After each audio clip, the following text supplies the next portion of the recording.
You've worked so hard today. The day just flew by, didn't it? Now take a moment to pause and let everything go. Tonight, we'll read the entire book of 1 Samuel together. Listen slowly, comfortably.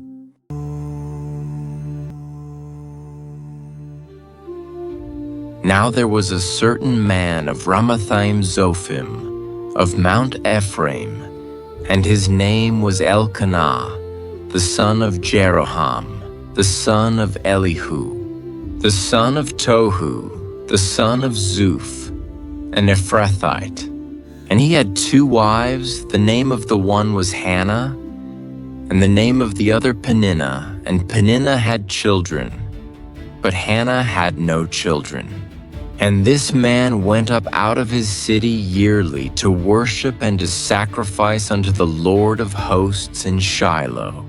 And the 2 sons of Eli, Hophni and Phinehas, the priests of the Lord, were there. And when the time was that Elkanah offered, he gave to Peninnah his wife, and to all her sons and her daughters portions. But unto Hannah he gave a worthy portion, for he loved Hannah, but the Lord had shut up her womb. And her adversary also provoked her sore, for to make her fret, because the Lord had shut up her womb. And as he did so year by year, when she went up to the house of the Lord, so she provoked her, therefore she wept, and did not eat. Then said Elkanah her husband to her, Hannah, why weepest thou? And why eatest thou not? And why is thy heart grieved? Am not I better to thee than 10 sons? So Hannah rose up after they had eaten in Shiloh, and after they had drunk. Now Eli the priest sat upon a seat by a post of the temple of the Lord. And she was in bitterness of soul, and prayed unto the Lord, and wept sore. And she vowed a vow, and said, O Lord of hosts, if thou wilt indeed look on the affliction of thine handmaid, and remember me, and not forget thine handmaid, but wilt give unto thine handmaid a man-child, then I will give him unto the Lord all the days of his life, and there shall no razor come upon his head. And it came to pass, as she continued praying before the Lord, that Eli marked her mouth. Now Hannah, she spake in her heart, only her lips moved, but her voice was not heard.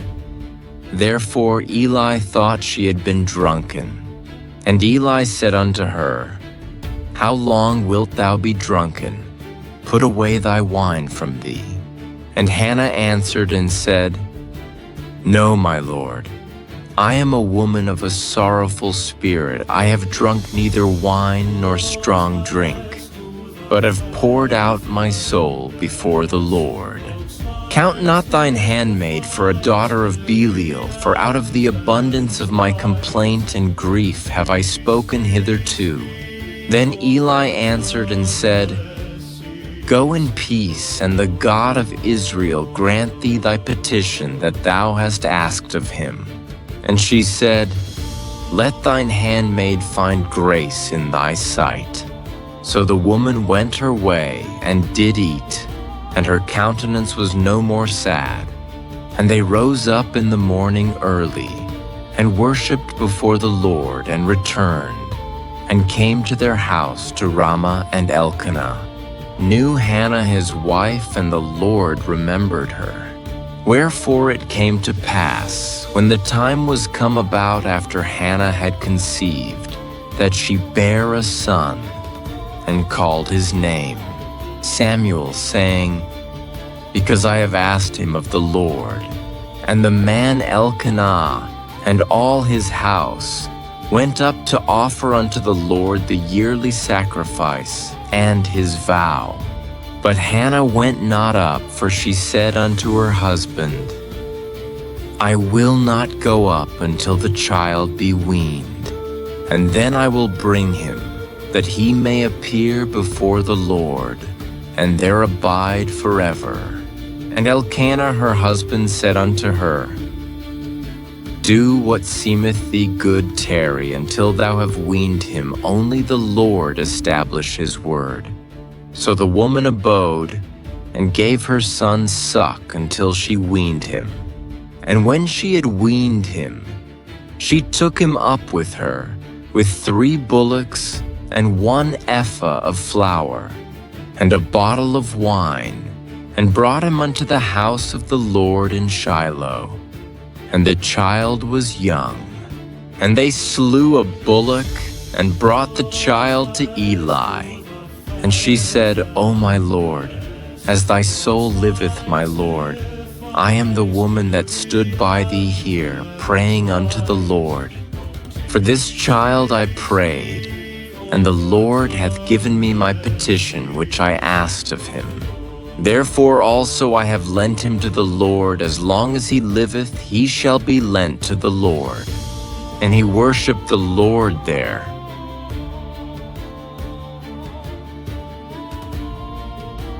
And Hannah prayed, and said, My heart rejoiceth in the Lord. Mine horn is exalted in the Lord. My mouth is enlarged over mine enemies, because I rejoice in thy salvation. There is none holy as the Lord, for there is none beside thee, neither is there any rock like our God. Talk no more so exceeding proudly, let not arrogancy come out of your mouth, for the Lord is a God of knowledge, and by him actions are weighed. The bows of the mighty men are broken, and they that stumbled are girded with strength. They that were full have hired out themselves for bread, and they that were hungry ceased, so that the barren hath borne 7. And she that hath many children is waxed feeble. The Lord killeth, and maketh alive, he bringeth down to the grave, and bringeth up. The Lord maketh poor, and maketh rich, he bringeth low, and lifteth up.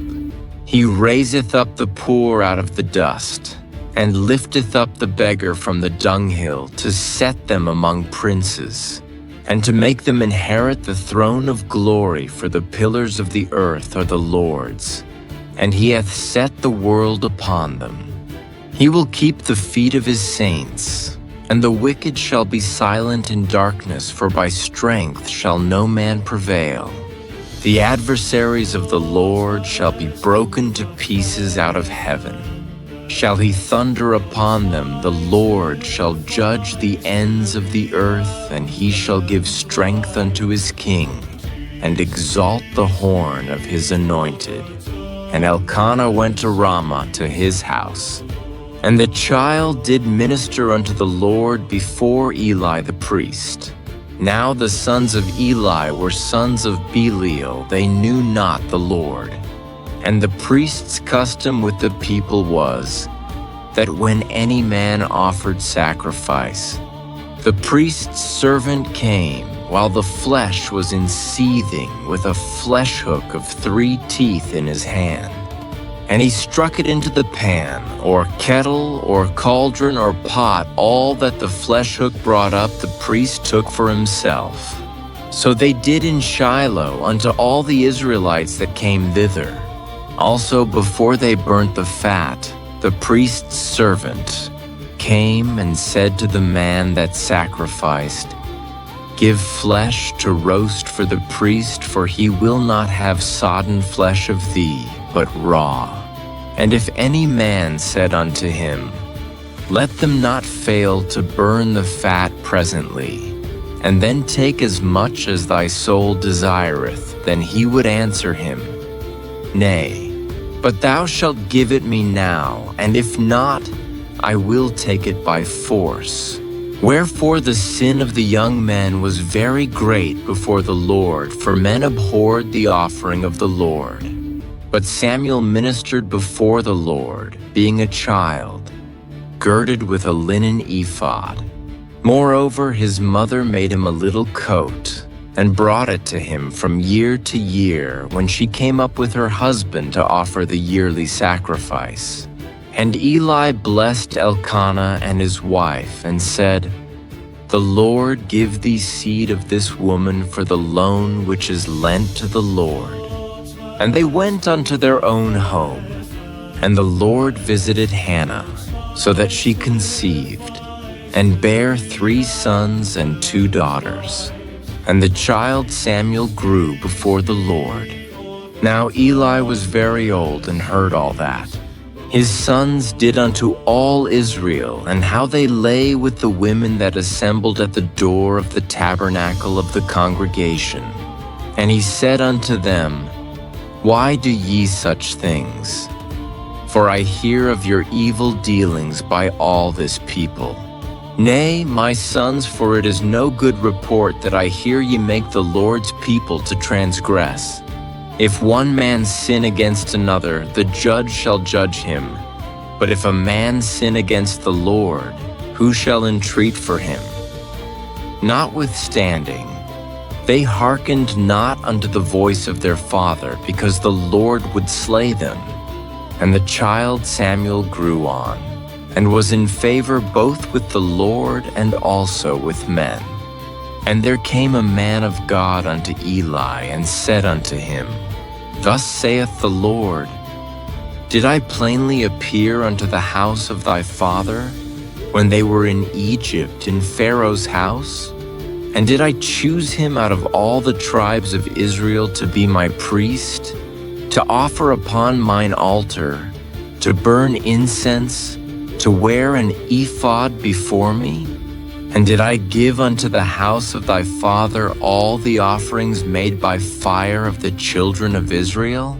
Wherefore kick ye at my sacrifice and at mine offering, which I have commanded in my habitation, and honorest thy sons above me, to make yourselves fat with the chiefest of all the offerings of Israel my people?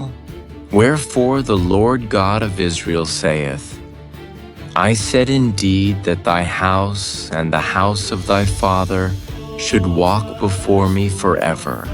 But now the Lord saith, Be it far from me, for them that honor me I will honor, and they that despise me shall be lightly esteemed. Behold, the days come, that I will cut off thine arm, and the arm of thy father's house, that there shall not be an old man in thine house. And thou shalt see an enemy in my habitation, in all the wealth which God shall give Israel, and there shall not be an old man in thine house forever. And the man of thine, whom I shall not cut off from mine altar, shall be to consume thine eyes, and to grieve thine heart. And all the increase of thine house shall die in the flower of their age. And this shall be a sign unto thee, that shall come upon thy 2 sons, on Hophni and Phinehas. In one day they shall die both of them. And I will raise me up a faithful priest, that shall do according to that, which is in mine heart and in my mind. And I will build him a sure house, and he shall walk before mine anointed forever. And it shall come to pass, that every one that is left in thine house shall come and crouch to him for a piece of silver and a morsel of bread, and shall say, Put me, I pray thee, into one of the priest's offices, that I may eat a piece of bread.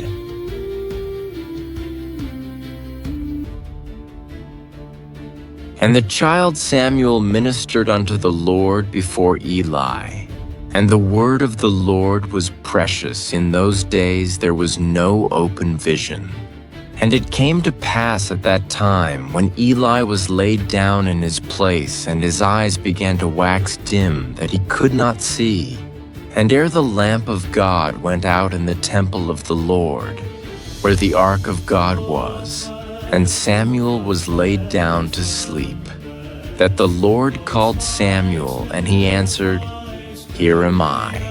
And he ran unto Eli and said, Here am I, for thou calledst me. And he said, I called, not lie down again. And he went and lay down.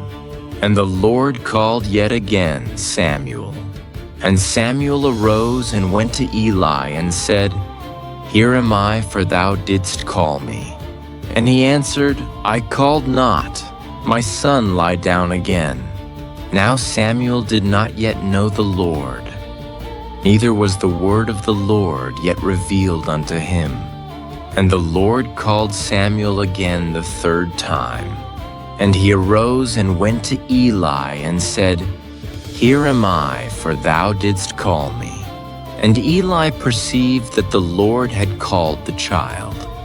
Therefore Eli said unto Samuel, Go lie down, and it shall be, if he call thee, that thou shalt say, Speak, Lord, for thy servant heareth. So Samuel went and lay down in his place. And the Lord came and stood and called as at other times, Samuel, Samuel. Then Samuel answered, Speak, for thy servant heareth. And the Lord said to Samuel, Behold, I will do a thing in Israel, at which both the ears of every one that heareth it shall tingle. In that day I will perform against Eli all things which I have spoken concerning his house when I begin. I will also make an end. For I have told him that I will judge his house forever for the iniquity which he knoweth, because his sons made themselves vile, and he restrained them not. And therefore I have sworn unto the house of Eli, that the iniquity of Eli's house shall not be purged with sacrifice nor offering forever. And Samuel lay until the morning, and opened the doors of the house of the Lord. And Samuel feared to show Eli the vision. Then Eli called Samuel and said, Samuel, my son. And he answered, Here am I. And he said, What is the thing that the Lord hath said unto thee? I pray thee, hide it not from me, God do so to thee. And more also, if thou hide anything from me of all the things that he said unto thee. And Samuel told him every whit, and hid nothing from him. And he said, It is the Lord, let him do what seemeth him good.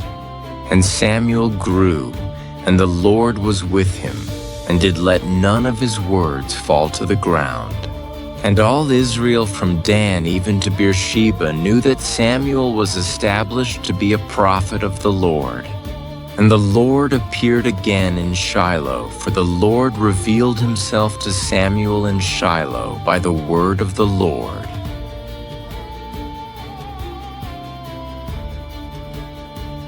And the word of Samuel came to all Israel. Now Israel went out against the Philistines to battle, and pitched beside Ebenezer, and the Philistines pitched in Aphek.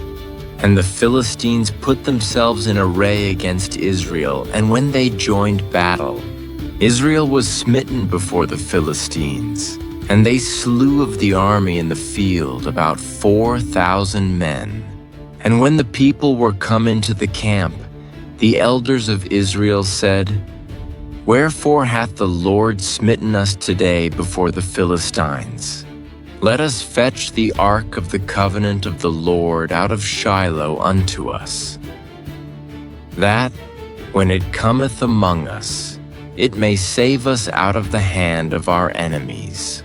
So the people sent to Shiloh, that they might bring from thence the ark of the covenant of the Lord of hosts, which dwelleth between the cherubims, and the two sons of Eli, Hophni and Phinehas, were there with the ark of the covenant of God. And when the ark of the covenant of the Lord came into the camp, all Israel shouted with a great shout, so that the earth rang again. And when the Philistines heard the noise of the shout, they said, What meaneth the noise of this great shout in the camp of the Hebrews? And they understood that the ark of the Lord was come into the camp. And the Philistines were afraid, for they said, God is come into the camp. And they said, Woe unto us, for there hath not been such a thing heretofore. Woe unto us! Who shall deliver us out of the hand of these mighty gods? These are the gods that smote the Egyptians with all the plagues in the wilderness. Be strong and quit yourselves like men, O ye Philistines, that ye be not servants unto the Hebrews. As they have been to you, quit yourselves like men and fight. And the Philistines fought, and Israel was smitten. And they fled every man into his tent. And there was a very great slaughter, for there fell of Israel 30,000 footmen. And the ark of God was taken, and the two sons of Eli, Hophni and Phinehas, were slain. And there ran a man of Benjamin out of the army, and came to Shiloh the same day with his clothes rent, and with earth upon his head. And when he came, lo, Eli sat upon a seat by the wayside, watching, for his heart trembled for the ark of God. And when the man came into the city and told it, all the city cried out. And when Eli heard the noise of the crying, he said, What meaneth the noise of this tumult? And the man came in hastily and told Eli. Now Eli was 98 years old, and his eyes were dim, that he could not see. And the man said unto Eli, I am he that came out of the army, and I fled today out of the army. And he said, What is there done, my son?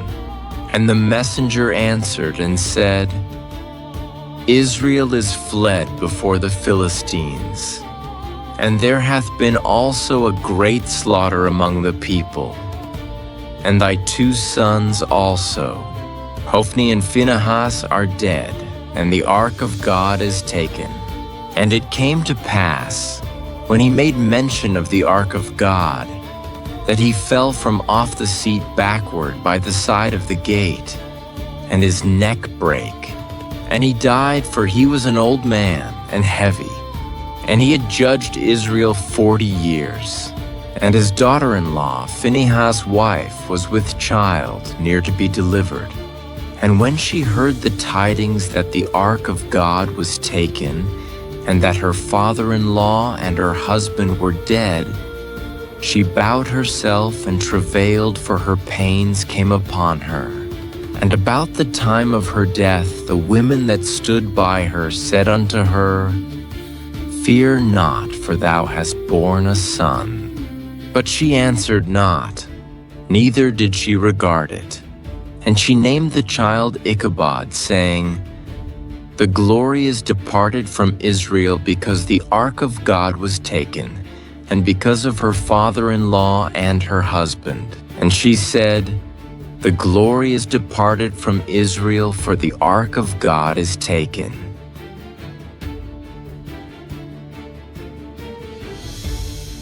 And the Philistines took the ark of God, and brought it from Ebenezer unto Ashdod.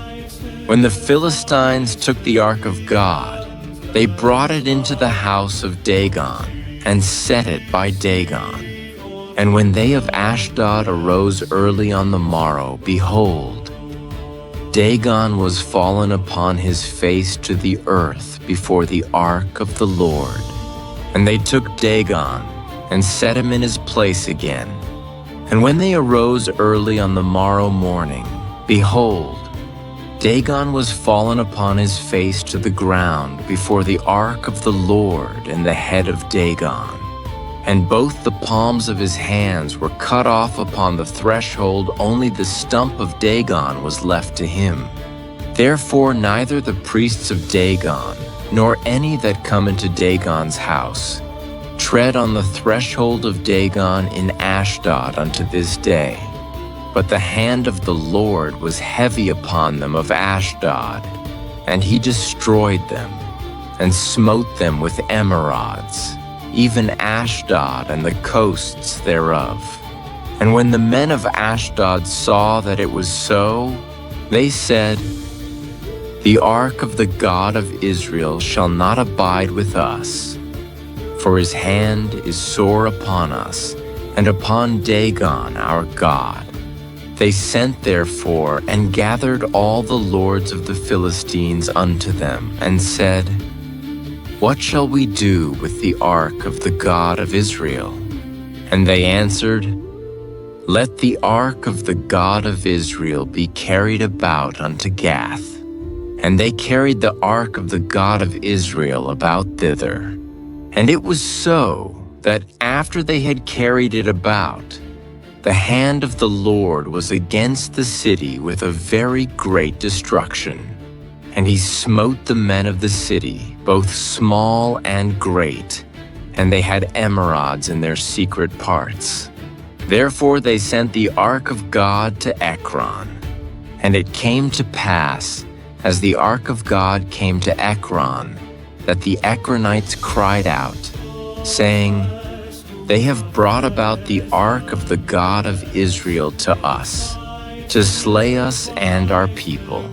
So they sent and gathered together all the lords of the Philistines, and said, "Send away the ark of the God of Israel, and let it go again to his own place, that it slay us not, and our people, for there was a deadly destruction throughout all the city. The hand of God was very heavy there. And the men that died not were smitten with the emerods, and the cry of the city went up to heaven.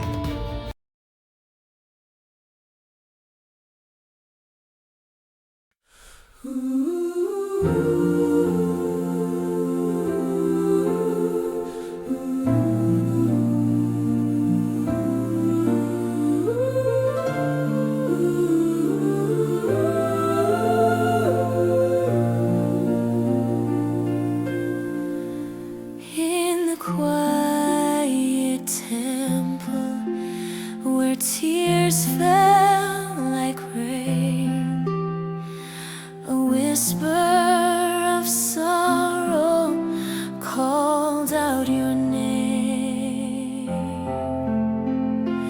Empty arms trembling in silent plea, yet heaven was listening tenderly.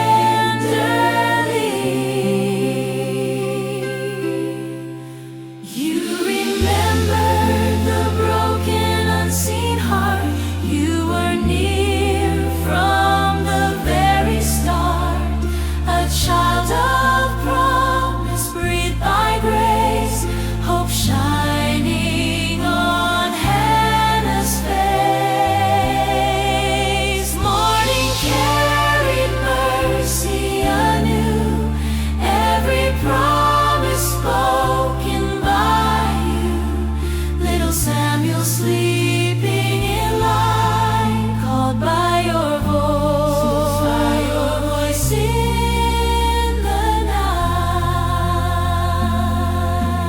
Here I am, a child replied, holy wonder standing beside. Your word was living and true, growing like dawn in gentle hue.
And the ark of the Lord was in the country of the Philistines 7 months. And the Philistines called for the priests and the diviners, saying, "What shall we do to the ark of the Lord? Tell us wherewith we shall send it to his place." And they said, "If ye send away the ark of the God of Israel, send it not empty, but in any wise return him a trespass offering. Then ye shall be healed, and it shall be known to you why his hand is not removed from you." Then said they, "What shall be the trespass offering which we shall return to him?" They answered, 5 golden emerods and 5 golden mice, according to the number of the lords of the Philistines, for one plague was on you all and on your lords. Wherefore ye shall make images of your emerods, and images of your mice that mar the land, and ye shall give glory unto the God of Israel peradventure. He will lighten his hand from off you, and from off your gods, and from off your land. Wherefore then do ye harden your hearts, as the Egyptians and Pharaoh hardened their hearts? When he had wrought wonderfully among them, did they not let the people go, and they departed? Now therefore make a new cart, and take 2 milch kine, on which there hath come no yoke, and tie the kine to the cart, and bring their calves home from them. And take the ark of the Lord, and lay it upon the cart, and put the jewels of gold which ye return him for a trespass, offering in a coffer by the side thereof, and send it away, that it may go. And see, if it goeth up by the way of his own coast to Beth-shemesh, then he hath done us this great evil, but if not, then we shall know that it is not his hand that smote us. It was a chance that happened to us. And the men did so, and took 2 milch kine, and tied them to the cart, and shut up their calves at home. And they laid the ark of the Lord upon the cart, and the coffer with the mice of gold and the images of their emerods. And the kine took the straight way to the way of Beth-shemesh, and went along the highway, lowing as they went, and turned not aside to the right hand or to the left. And the lords of the Philistines went after them unto the border of Beth-shemesh. And they of Beth-shemesh were reaping their wheat harvest in the valley, and they lifted up their eyes, and saw the ark, and rejoiced to see it. And the cart came into the field of Joshua, a Beth-shemite, and stood there where there was a great stone. And they clave the wood of the cart, and offered the kine a burnt offering unto the Lord. And the Levites took down the ark of the Lord, and the coffer that was with it, wherein the jewels of gold were, and put them on the great stone. And the men of Beth-shemesh offered burnt offerings and sacrifices the same day unto the Lord. And when the 5 lords of the Philistines had seen it, they returned to Ekron the same day. And these are the golden emerods which the Philistines returned for a trespass offering unto the Lord: for Ashdod 1, for Gaza 1, for Askelon 1, for Gath 1, for Ekron 1. And the golden mice, according to the number of all the cities of the Philistines belonging to the 5 lords, both of fenced cities and of country villages, even unto the great stone of Abel, whereon they set down the ark of the Lord, which stone remaineth unto this day in the field of Joshua the Beth-shemite. And he smote the men of Beth-shemesh, because they had looked into the ark of the Lord. Even he smote of the people 50,000 and 60 men, and the people lamented, because the Lord had smitten many of the people with a great slaughter. And the men of Beth-Shemesh said, "Who is able to stand before this holy Lord God? And to whom shall he go up from us?" And they sent messengers to the inhabitants of Kirjath-Jearim, saying, "The Philistines have brought again the ark of the Lord. Come ye down, and fetch it up to you."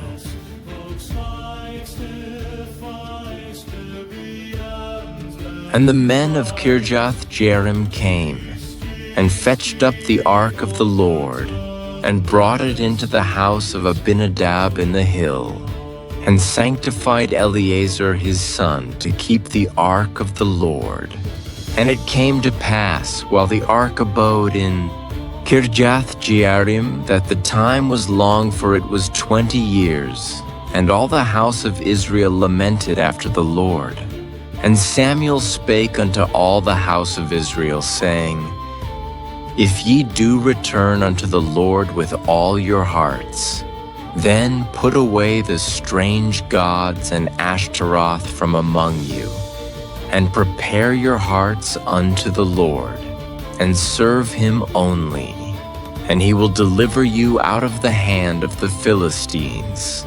Then the children of Israel did put away Baalim and Ashtaroth, and served the Lord only. And Samuel said, "Gather all Israel to Mizpeh, and I will pray for you unto the Lord."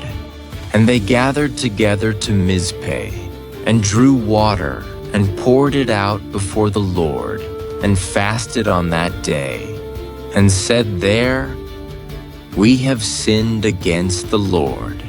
And Samuel judged the children of Israel in Mizpeh. And when the Philistines heard that the children of Israel were gathered together to Mizpeh, the lords of the Philistines went up against Israel. And when the children of Israel heard it, they were afraid of the Philistines. And the children of Israel said to Samuel, "Cease not to cry unto the Lord our God for us, that he will save us out of the hand of the Philistines." And Samuel took a sucking lamb, and offered it for a burnt offering holy unto the Lord.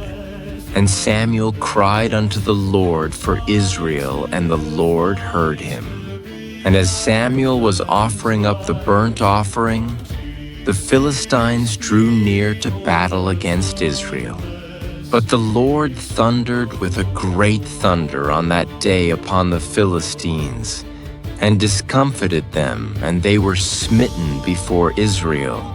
And the men of Israel went out of Mizpeh, and pursued the Philistines, and smote them, until they came under Bethkar.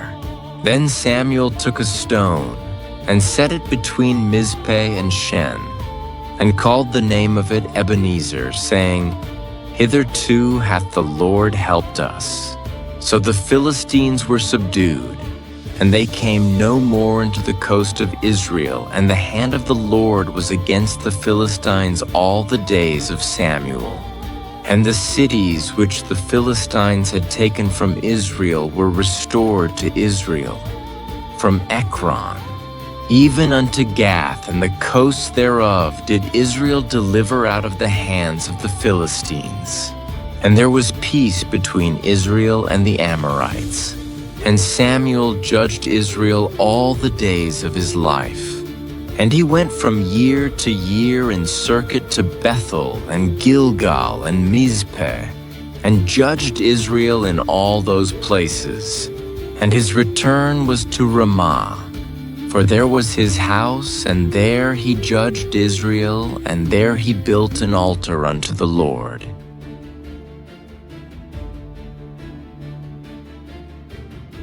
And it came to pass, when Samuel was old, that he made his sons judges over Israel. Now the name of his firstborn was Joel, and the name of his second, Abiah. They were judges in Beersheba. And his sons walked not in his ways, but turned aside after lucre, and took bribes, and perverted judgment.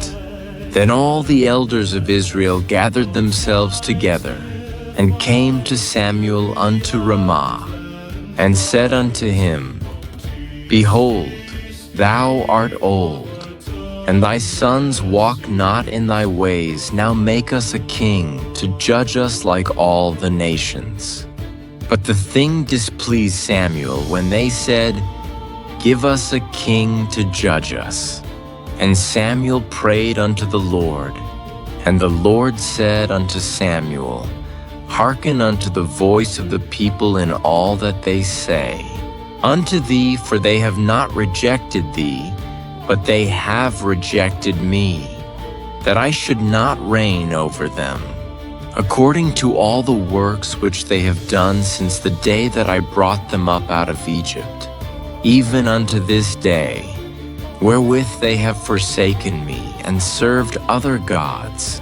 So do they also unto thee.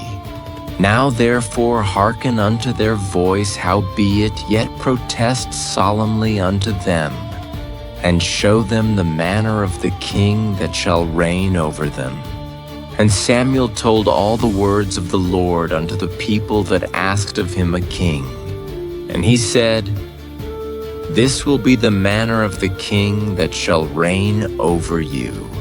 He will take your sons, and appoint them for himself, for his chariots, and to be his horsemen, and some shall run before his chariots.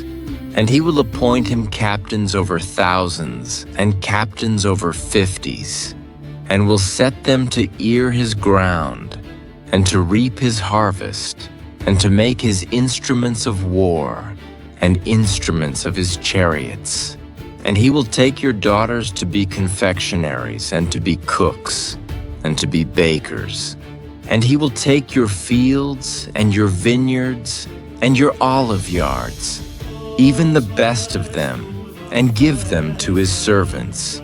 And he will take the tenth of your seed, and of your vineyards, and give to his officers, and to his servants.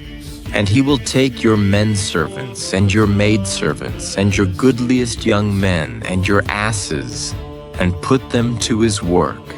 He will take the tenth of your sheep, and ye shall be his servants. And ye shall cry out in that day because of your king which ye shall have chosen you, and the Lord will not hear you in that day.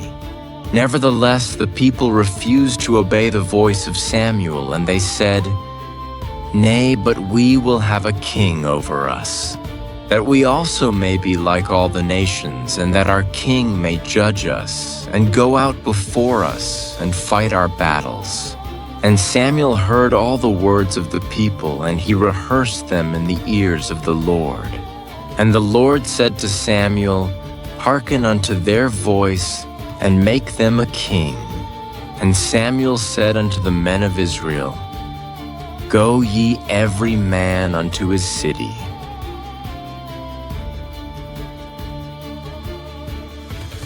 Now there was a man of Benjamin, whose name was Kish, the son of Abiel, the son of Zeror, the son of Bechorath, the son of Aphiah, a Benjamite, a mighty man of power.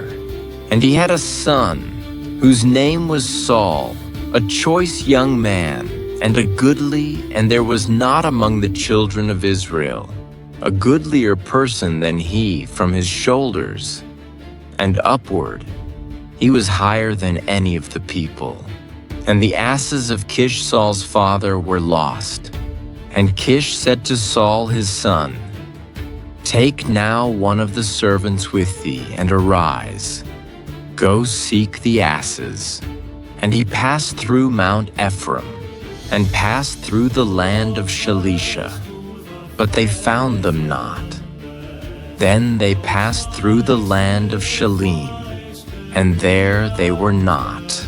And he passed through the land of the Benjamites, but they found them not. And when they were come to the land of Zuph, Saul said to his servant that was with him, Come and let us return, lest my father leave caring for the asses, and take thought for us. And he said unto him, Behold now, there is in this city a man of God, and he is an honorable man. All that he saith cometh surely to pass now. Let us go thither, peradventure he can show us our way that we should go. Then said Saul to his servant, But behold, if we go, what shall we bring the man? For the bread is spent in our vessels, and there is not a present to bring to the man of God. What have we?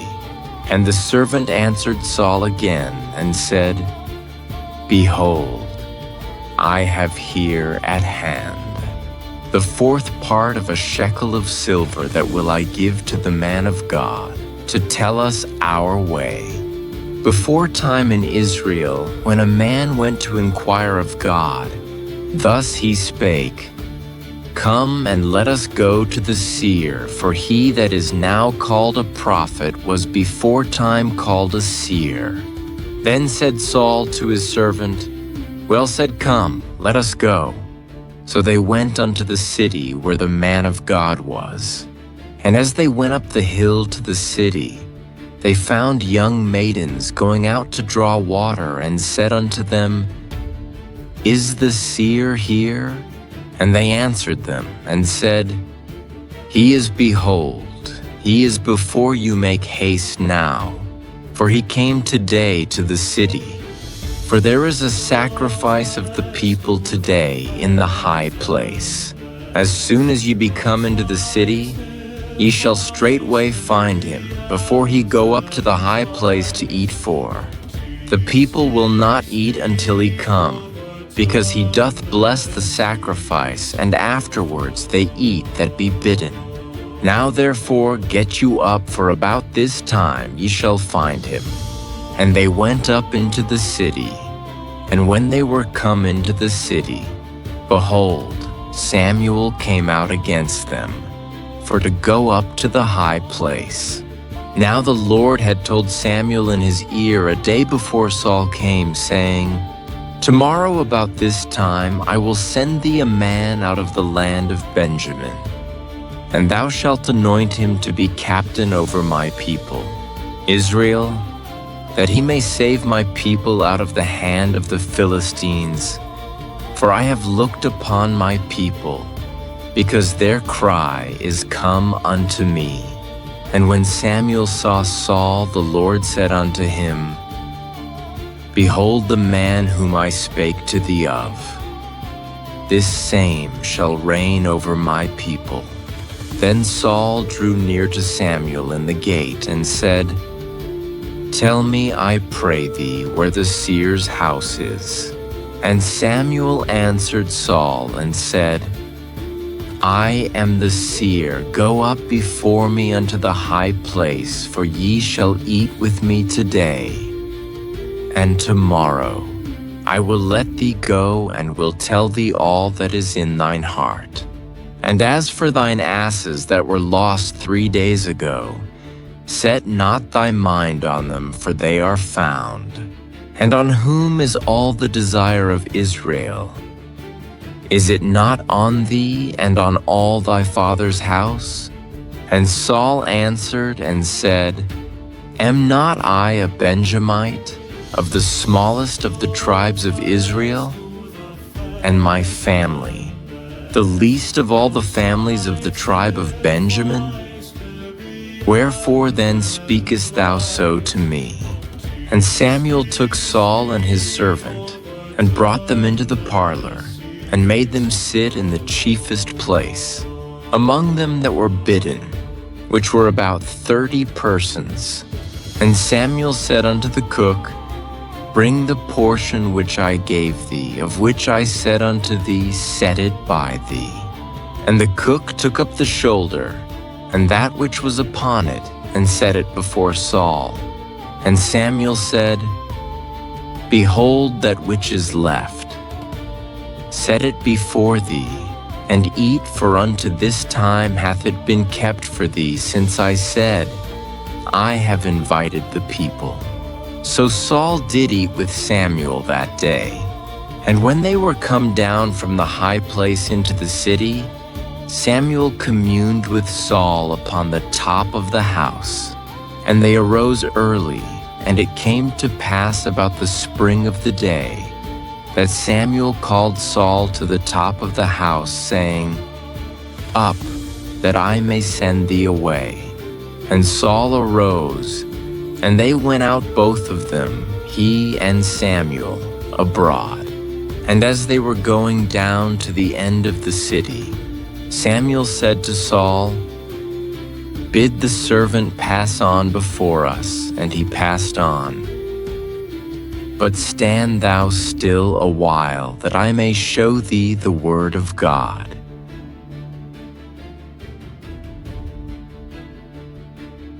Then Samuel took a vial of oil and poured it upon his head, and kissed him, and said, Is it not because the Lord hath anointed thee to be captain over his inheritance? When thou art departed from me today, then thou shalt find 2 men by Rachel's sepulchre in the border of Benjamin at Zelzah, and they will say unto thee, The asses which thou wentest to seek are found, and lo, thy father hath left the care of the asses, and sorroweth for you, saying, What shall I do for my son?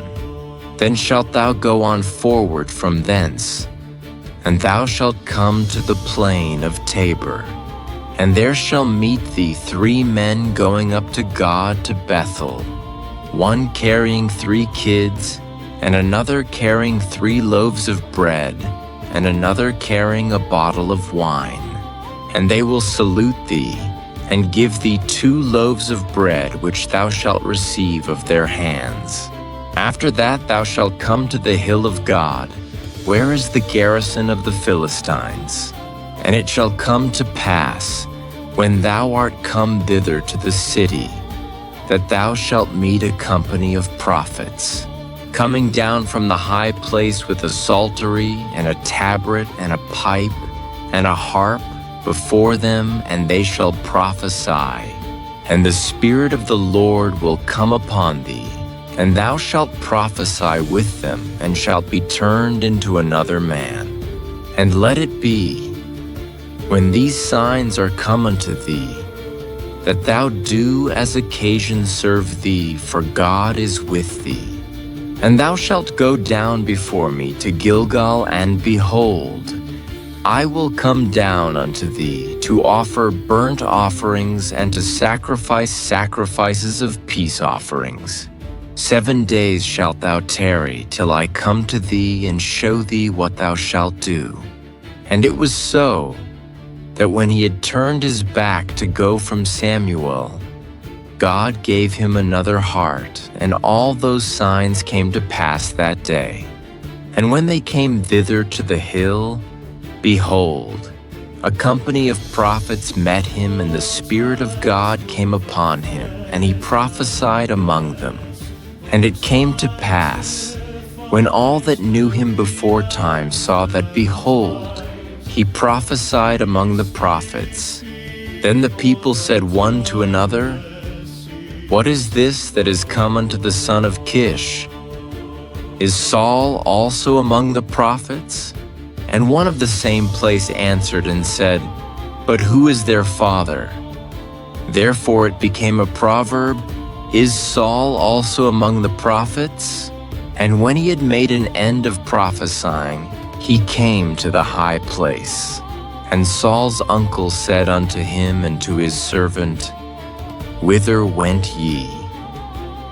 And he said, To seek the asses, and when we saw that they were nowhere, we came to Samuel.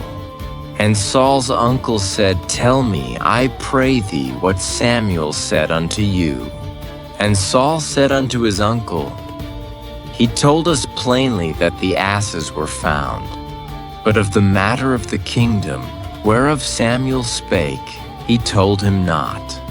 And Samuel called the people together unto the Lord to Mizpeh, and said unto the children of Israel, Thus saith the Lord God of Israel, I brought up Israel out of Egypt, and delivered you out of the hand of the Egyptians. and out of the hand of all kingdoms, and of them that oppressed you. And ye have this day rejected your God, who himself saved you out of all your adversities and your tribulations. And ye have said unto him, Nay, but set a king over us.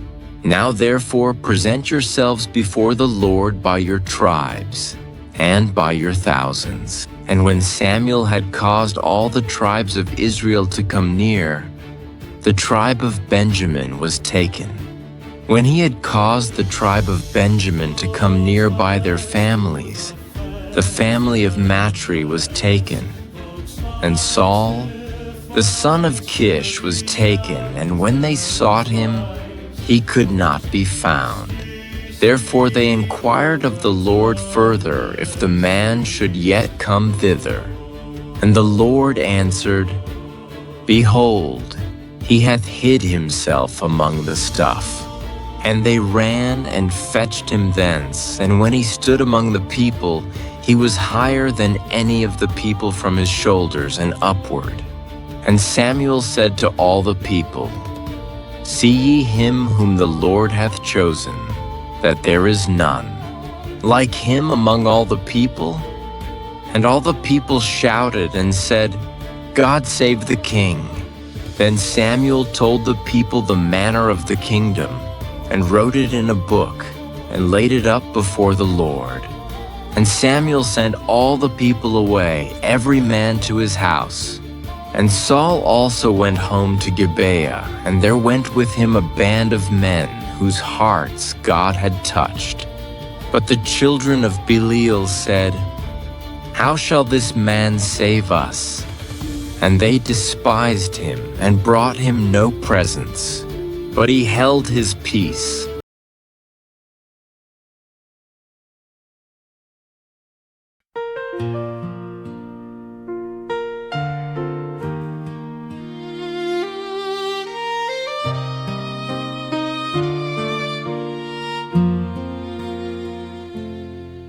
I was walking through ordinary days, lost inside 1,000 ways. You were waiting on the road, carrying my hidden load. In the silence you called my name. Nothing ever stayed the same. Oil of promise, gentle light, turn my darkness into sight. Who am I to stand so near? Yet your voice removed my fear.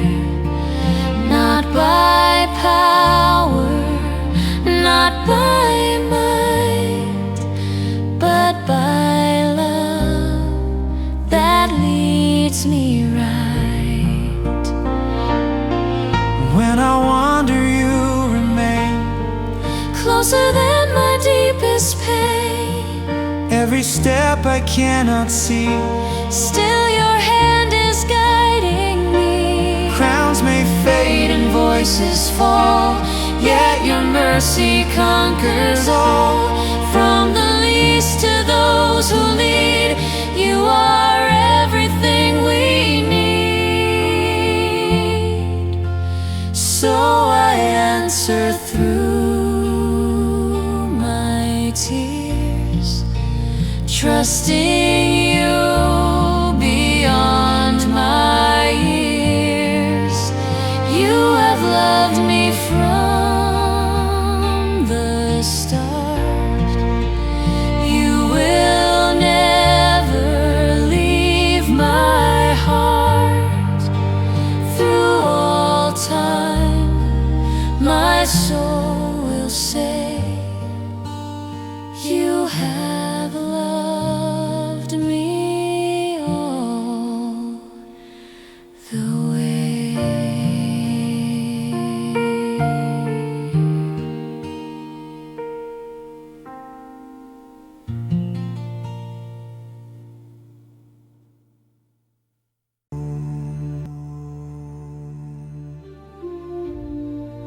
Then Nahash the Ammonite came up and encamped against Jabesh Gilead, and all the men of Jabesh said unto Nahash, Make a covenant with us, and we will serve thee.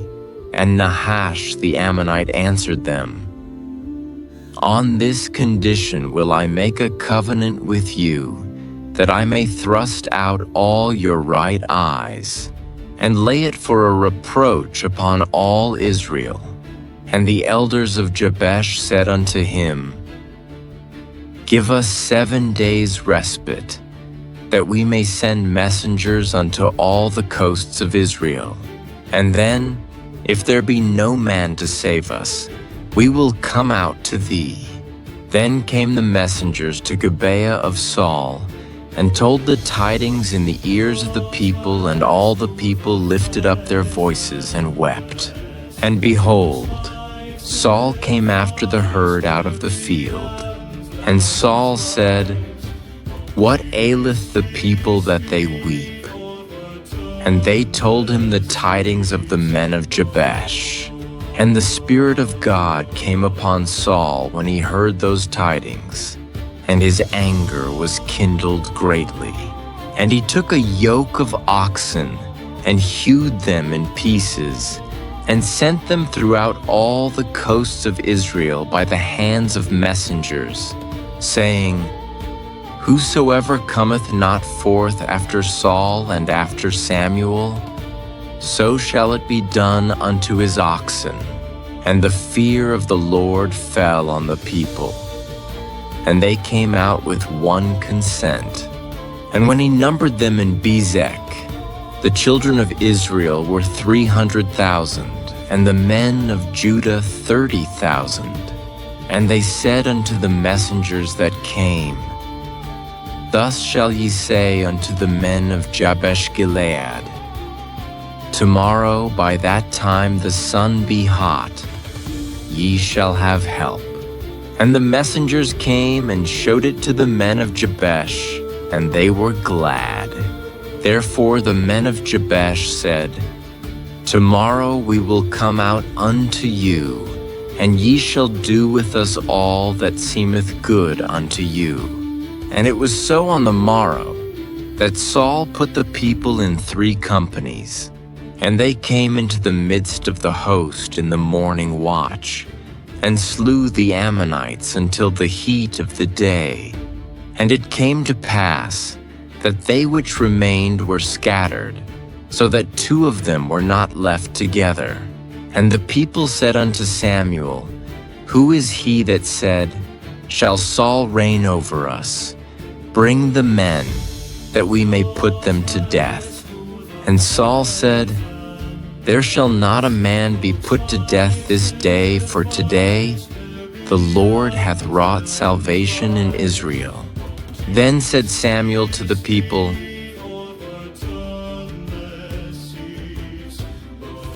And Samuel said unto all Israel, Behold, I have hearkened unto your voice in all that ye said unto me, and have made a king over you. And now behold, the king walketh before you, and I am old and gray-headed, and behold, my sons are with you, and I have walked before you from my childhood unto this day. Behold, here I am witness against me before the Lord, and before his anointed. Whose ox have I taken? Or whose ass have I taken? Or whom have I defrauded? Whom have I oppressed? Or of whose hand have I received any bribe to blind mine eyes therewith? And I will restore it you. And they said, Thou hast not defrauded us, nor oppressed us, neither hast thou taken aught of any man's hand. And he said unto them, The Lord is witness against you, and his anointed is witness this day, that ye have not found aught in my hand. And they answered, He is witness. And Samuel said unto the people, It is the Lord that advanced Moses and Aaron, and that brought your fathers up out of the land of Egypt. Now therefore stand still, that I may reason with you before the Lord of all the righteous acts of the Lord, which he did to you and to your fathers. When Jacob was come into Egypt, and your fathers cried unto the Lord, then the Lord sent Moses and Aaron, which brought forth your fathers out of Egypt, and made them dwell in this place. And when they forgat the Lord their God, he sold them into the hand of Sisera, captain of the host of Hazor, and into the hand of the Philistines, and into the hand of the king of Moab, and they fought against them. And they cried unto the Lord and said, We have sinned, because we have forsaken the Lord, and have served Balaam and Ashtaroth. But now deliver us out of the hand of our enemies, and we will serve thee. And the Lord sent Jerubbaal and Bedan and Jephthah and Samuel, and delivered you out of the hand of your enemies on every side, and ye dwelled safe. And when ye saw that Nahash the king of the children of Ammon came against you, ye said unto me, Nay, but a king shall reign over us, when the Lord your God was your king. Now therefore behold the king whom ye have chosen, and whom ye have desired. And behold, the Lord hath set a king over you. If ye will fear the Lord, and serve him, and obey his voice, and not rebel against the commandment of the Lord, then shall both ye and also the king that reigneth over you continue following the Lord your God. But if you will not obey the voice of the Lord, but rebel against the commandment of the Lord, then shall the hand of the Lord be against you as it was against your fathers. Now therefore stand and see this great thing, which the Lord will do before your eyes. Is it not wheat harvest today? I will call unto the Lord, and he shall send thunder and rain, that ye may perceive and see that your wickedness is great, which ye have done in the sight of the Lord in asking you a king. So Samuel called unto the Lord, and the Lord sent thunder and rain that day, and all the people greatly feared the Lord and Samuel. And all the people said unto Samuel, Pray for thy servants unto the Lord thy God, that we die, not for we have added unto all our sins this evil, to ask us a king. And Samuel said unto the people, Fear not, ye have done all this wickedness, yet turn not aside from following the Lord, but serve the Lord with all your heart. And turn ye not aside, for then should ye go after vain things, which cannot profit nor deliver, for they are vain. For the Lord will not forsake his people for his great name's sake, because it hath pleased the Lord to make you his people. Moreover, as for me, God forbid that I should sin against the Lord in ceasing to pray for you, but I will teach you the good and the right way. Only fear the Lord, and serve him in truth with all your heart. For consider how great things he hath done for you. But if ye shall still do wickedly, ye shall be consumed, both ye and your king.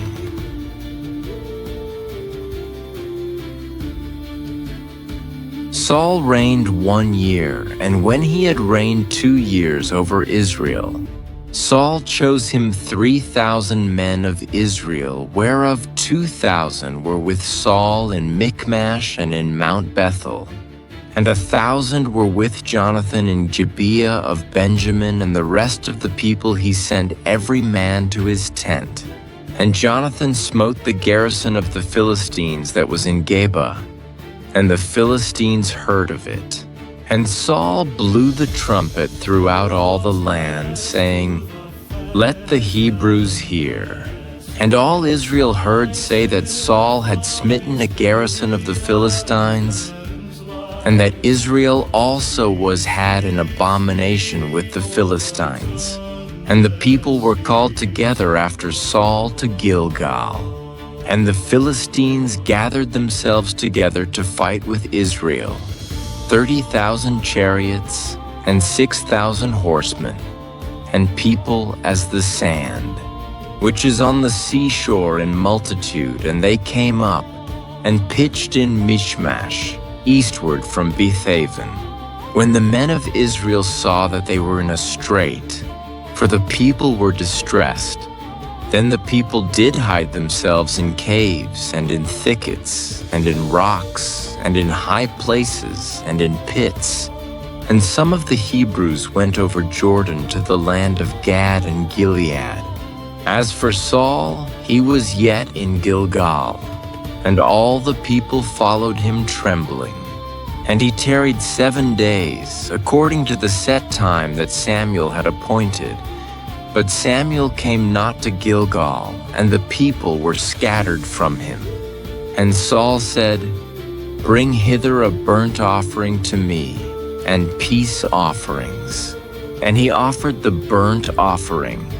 And it came to pass that as soon as he had made an end of offering the burnt offering, behold, Samuel came, and Saul went out to meet him, that he might salute him. And Samuel said, "What hast thou done?"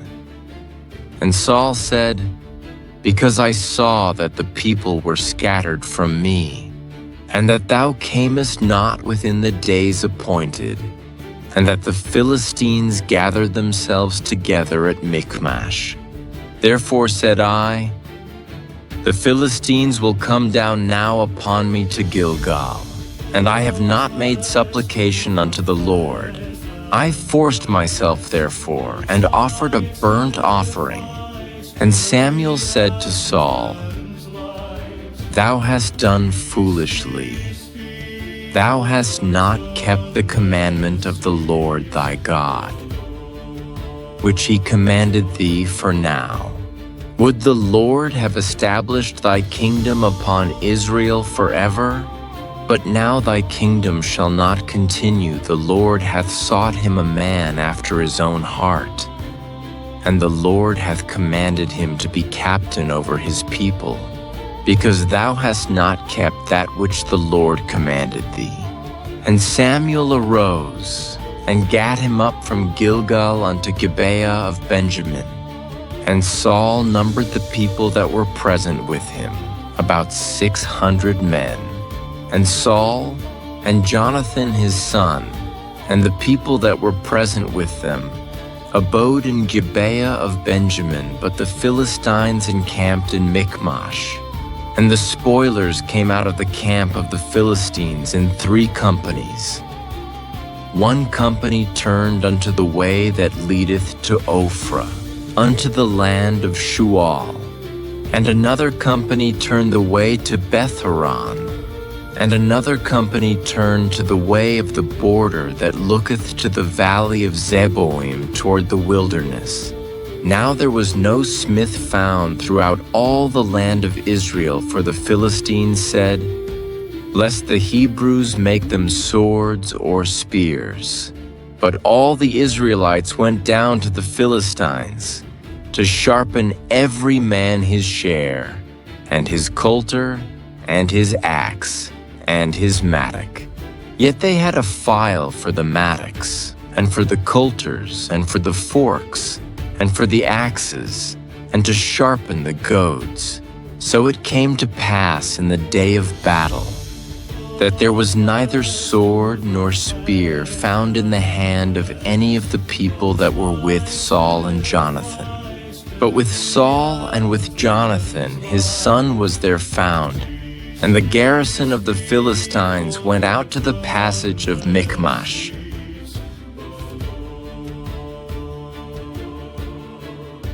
Now it came to pass upon a day that Jonathan the son of Saul said unto the young man that bare his armor, "Come and let us go over to the Philistines' garrison that is on the other side." But he told not his father. And Saul tarried in the uttermost part of Gibeah under a pomegranate tree which is in Migron. And the people that were with him were about 600 men. And Ahiah, the son of Ahitub, Ichabod's brother, the son of Phinehas, the son of Eli, the Lord's priest in Shiloh, wearing an ephod. And the people knew not that Jonathan was gone. And between the passages by which Jonathan sought to go over unto the Philistines' garrison, there was a sharp rock on the one side, and a sharp rock on the other side. And the name of the one was Bozez, and the name of the other Seneh. The forefront of the one was situate northward over against Michmash, and the other southward over against Gibeah. And Jonathan said to the young man that bare his armor, "Come, and let us go over unto the garrison of these uncircumcised. It may be that the Lord will work for us, for there is no restraint to the Lord to save by many or by few." And his armor-bearer said unto him, "Do all that is in thine heart turn thee, behold, I am with thee according to thy heart."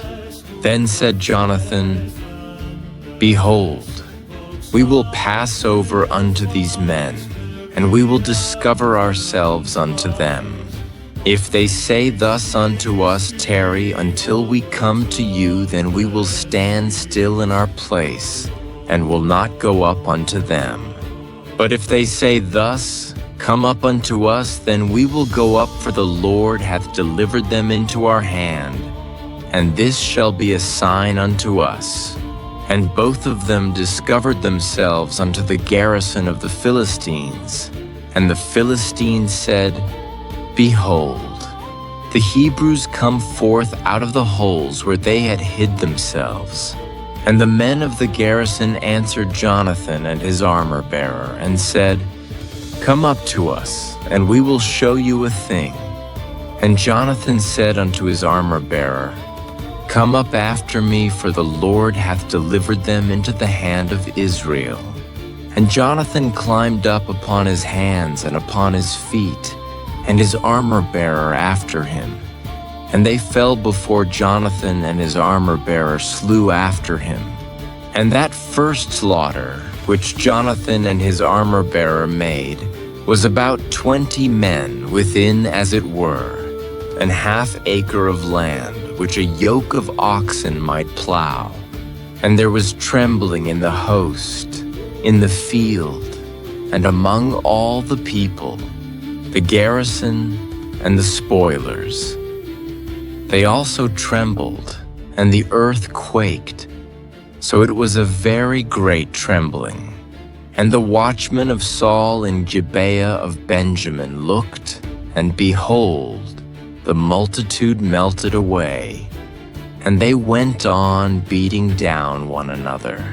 Then said Saul unto the people that were with him, "Number now, and see who is gone from us."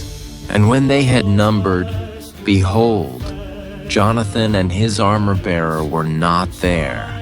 And Saul said unto Ahiah, "Bring hither the ark of God."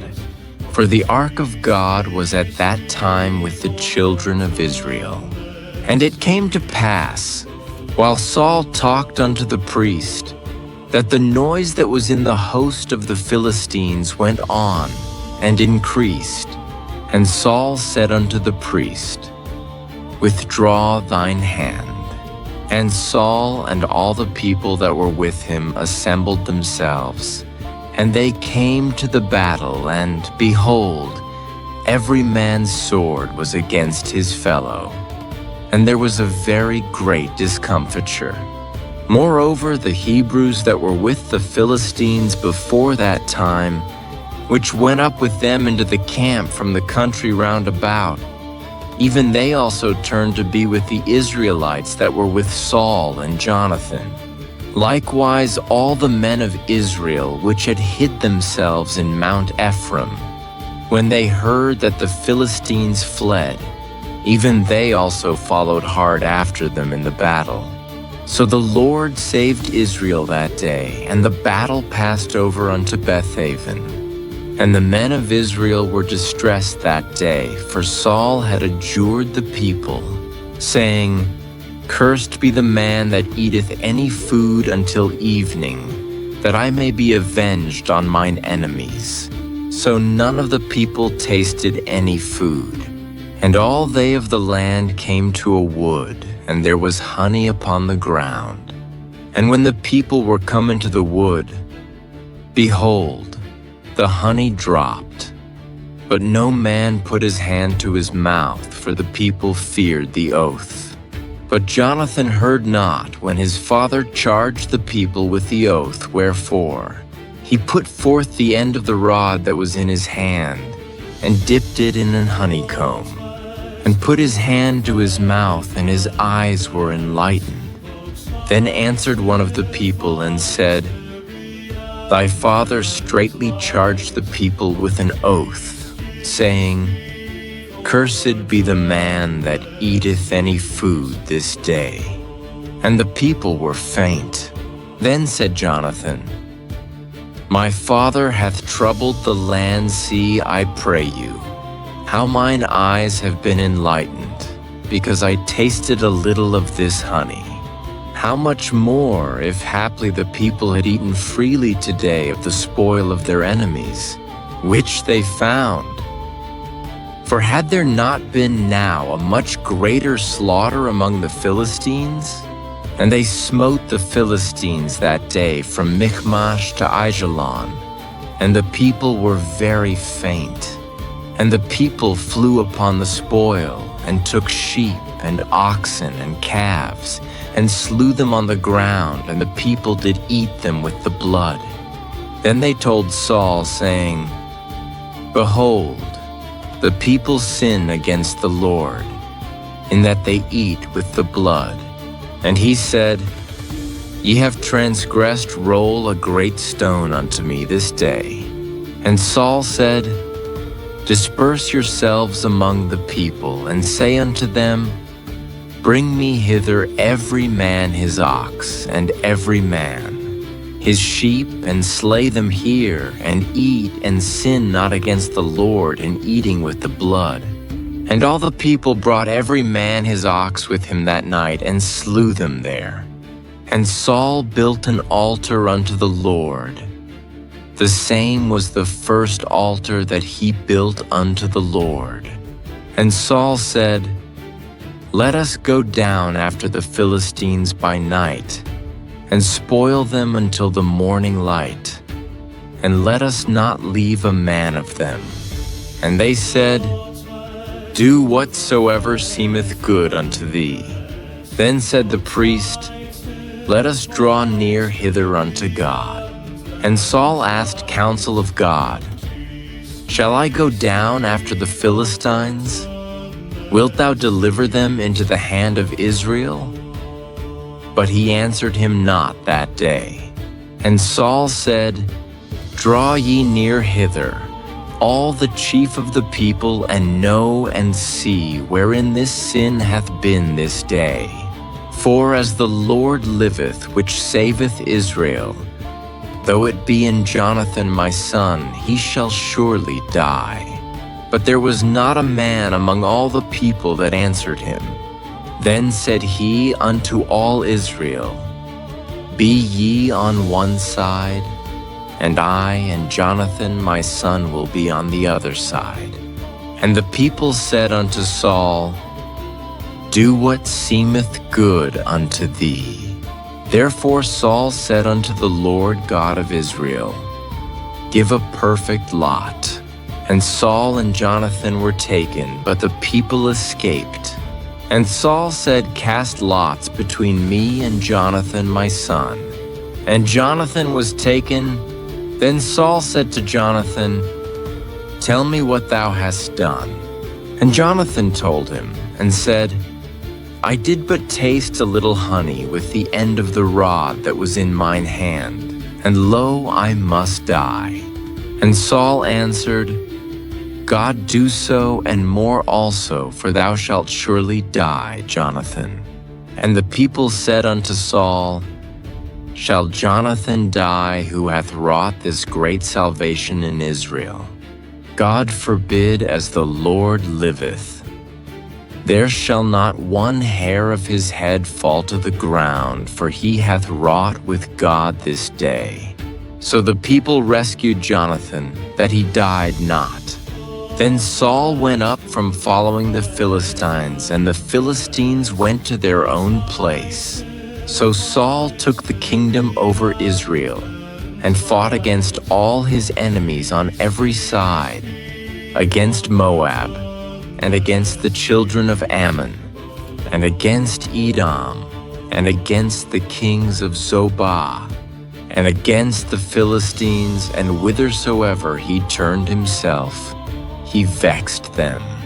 And he gathered an host, and smote the Amalekites, and delivered Israel out of the hands of them that spoiled them. Now the sons of Saul were Jonathan, and Ishui, and Melchishua. And the names of his 2 daughters were these: the name of the firstborn Merab, and the name of the younger Michal. And the name of Saul's wife was Ahinoam, the daughter of Ahimaaz. And the name of the captain of his host was Abner, the son of Ner, Saul's uncle. And Kish was the father of Saul. And Ner, the father of Abner, was the son of Abiel. And there was sore war against the Philistines all the days of Saul. And when Saul saw any strong man or any valiant man, he took him unto him.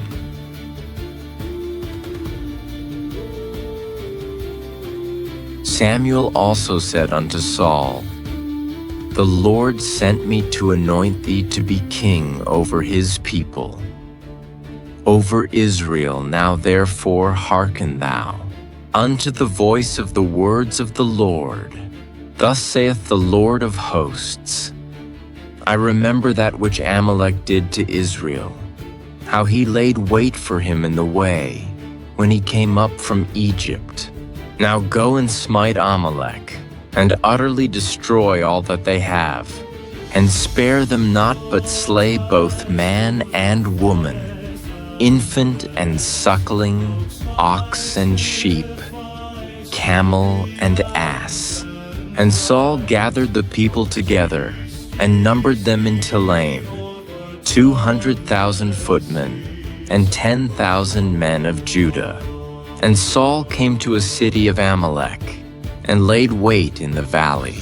And Saul said unto the Kenites, Go, depart, get you down from among the Amalekites, lest I destroy you with them, for ye showed kindness to all the children of Israel when they came up out of Egypt.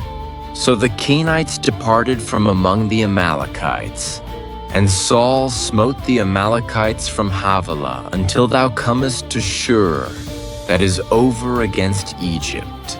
And he took Agag the king of the Amalekites alive, and utterly destroyed all the people with the edge of the sword. But Saul and the people spared Agag, and the best of the sheep, and of the oxen, and of the fatlings, and the lambs, and all that was good, and would not utterly destroy them, but everything that was vile and refuse, that they destroyed utterly.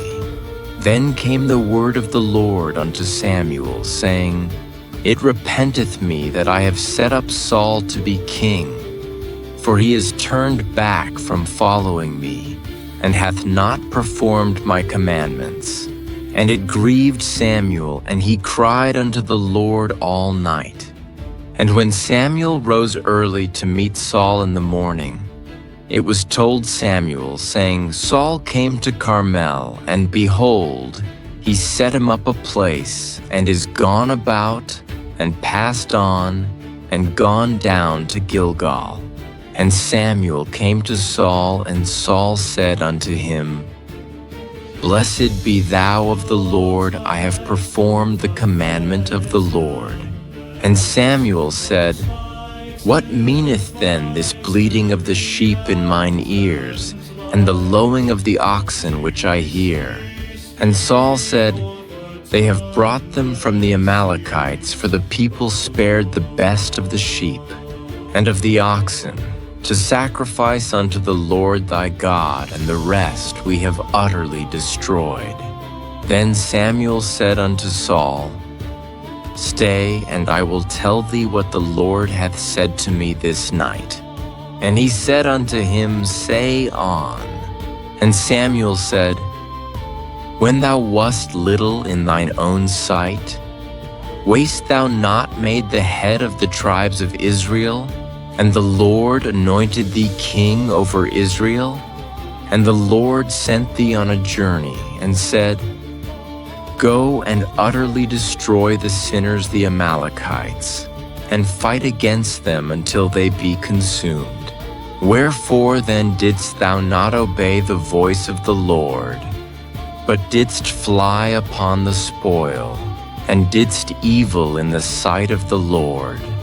And Saul said unto Samuel, Yea, I have obeyed the voice of the Lord, and have gone the way which the Lord sent me, and have brought Agag the king of Amalek, and have utterly destroyed the Amalekites. But the people took of the spoil sheep and oxen, the chief of the things which should have been utterly destroyed, to sacrifice unto the Lord thy God in Gilgal. And Samuel said, Hath the Lord as great delight in burnt offerings and sacrifices, as in obeying the voice of the Lord? Behold, to obey is better than sacrifice, and to hearken than the fat of rams. For rebellion is as the sin of witchcraft, and stubbornness is as iniquity and idolatry. Because thou hast rejected the word of the Lord, he hath also rejected thee from being king. And Saul said unto Samuel, I have sinned, for I have transgressed the commandment of the Lord, and thy words, because I feared the people and obeyed their voice. Now therefore, I pray thee, pardon my sin, and turn again with me, that I may worship the Lord. And Samuel said unto Saul, I will not return with thee, for thou hast rejected the word of the Lord, and the Lord hath rejected thee from being king over Israel. And as Samuel turned about to go away, he laid hold upon the skirt of his mantle, and it rent. And Samuel said unto him, The Lord hath rent the kingdom of Israel from thee this day, and hath given it to a neighbor of thine. That is better than thou. And also the strength of Israel will not lie nor repent, for he is not a man, that he should repent. Then he said, I have sinned, yet honor me now, I pray thee, before the elders of my people, and before Israel, and turn again with me, that I may worship the Lord thy God. So Samuel turned again after Saul, and Saul worshipped the Lord. Then said Samuel, Bring ye hither to me Agag the king of the Amalekites. And Agag came unto him delicately. And Agag said, Surely the bitterness of death is past. And Samuel said, As thy sword hath made women childless, so shall thy mother be childless among women. And Samuel hewed Agag in pieces before the Lord in Gilgal. Then Samuel went to Ramah, and Saul went up to his house to Gibeah of Saul. And Samuel came no more to see Saul until the day of his death. Nevertheless, Samuel mourned for Saul, and the Lord repented that he had made Saul king over Israel.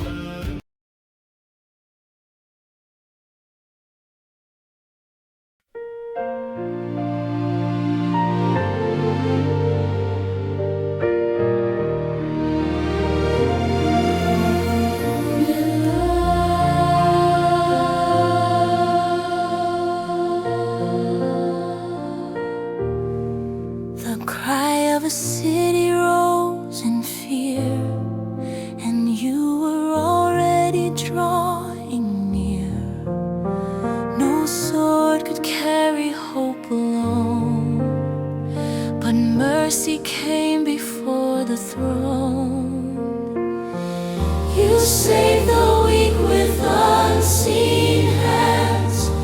Peace returned across the land. Songs of victory filled the sky, yet pride was waiting silently nearby. Hearts can wander after light, forgetting who gives strength to fight. Still your voice was calm and clear, calling broken souls to hear. Obedience is love made true.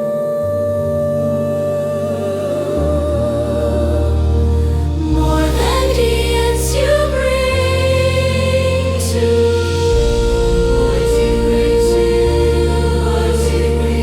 More than gifts you bring to you. What you bring to you. What you bring to you. Even when the path was torn, grace was waiting to be born. You remembered we are dust. Still you taught our hearts to trust. Crowns may fall and glory fade, but your promise stays unafraid.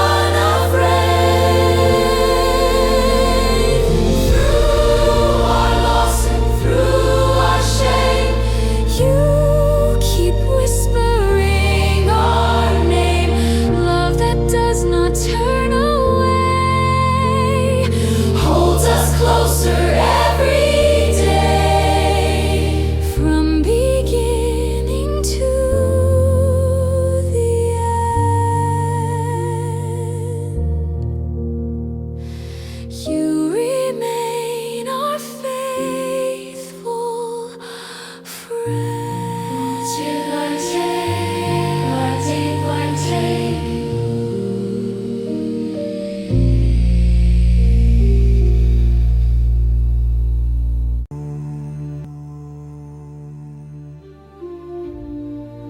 And the Lord said unto Samuel, How long wilt thou mourn for Saul, seeing I have rejected him from reigning over Israel? Fill thine horn with oil, and go. I will send thee to Jesse the Bethlehemite, for I have provided me a king among his sons. And Samuel said, How can I go? If Saul hear it, he will kill me. And the Lord said, Take an heifer with thee, and say, I am come to sacrifice to the Lord. And call Jesse to the sacrifice. And I will show thee what thou shalt do. And thou shalt anoint unto me him whom I name unto thee. And Samuel did that which the Lord spake, and came to Bethlehem. And the elders of the town trembled at his coming, and said, Comest thou peaceably?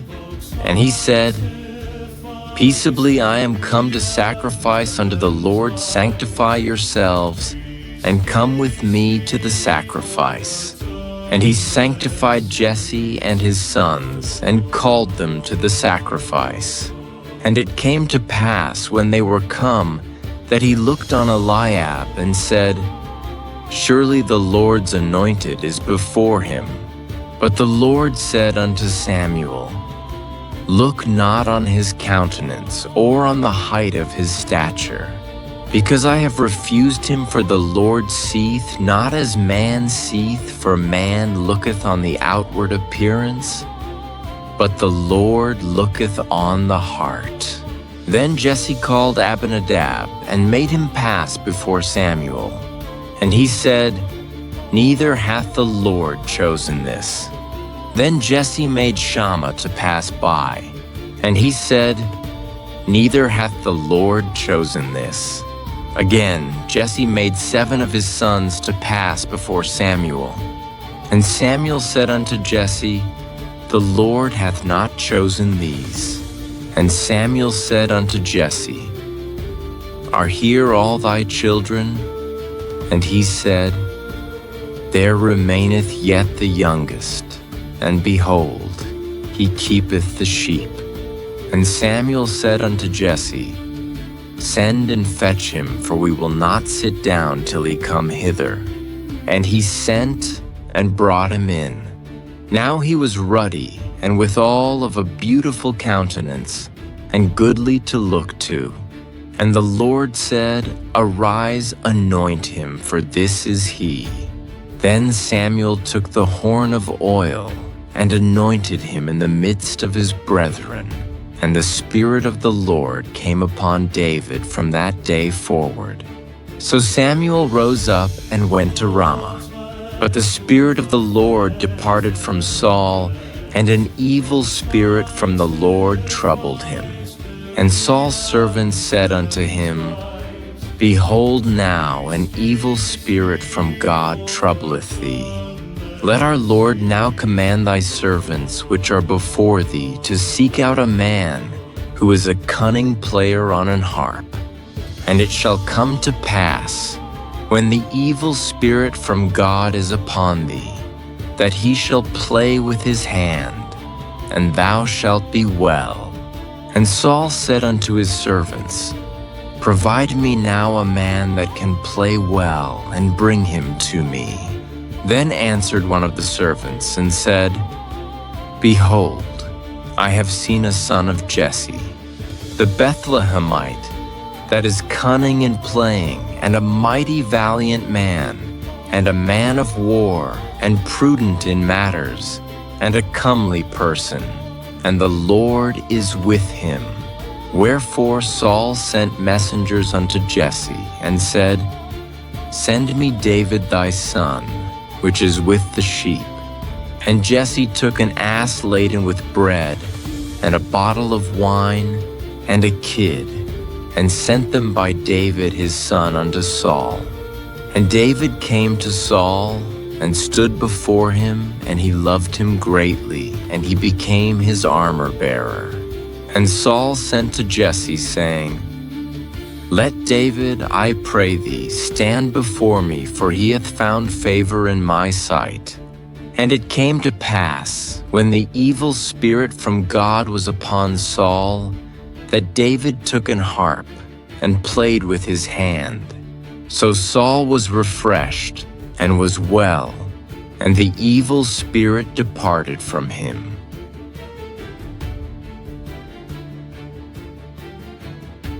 Now the Philistines gathered together their armies to battle, and were gathered together at Shochoh, which belongeth to Judah, and pitched between Shochoh and Azekah in Ephes-dammim. And Saul and the men of Israel were gathered together, and pitched by the valley of Elah, and set the battle in array against the Philistines. And the Philistines stood on a mountain on the one side, and Israel stood on a mountain on the other side, and there was a valley between them. And there went out a champion out of the camp of the Philistines, named Goliath of Gath, whose height was 6 cubits and a span. And he had an helmet of brass upon his head, and he was armed with a coat of mail, and the weight of the coat was 5,000 shekels of brass. And he had greaves of brass upon his legs, and a target of brass between his shoulders. And the staff of his spear was like a weaver's beam, and his spear's head weighed 600 shekels of iron, and one bearing a shield went before him.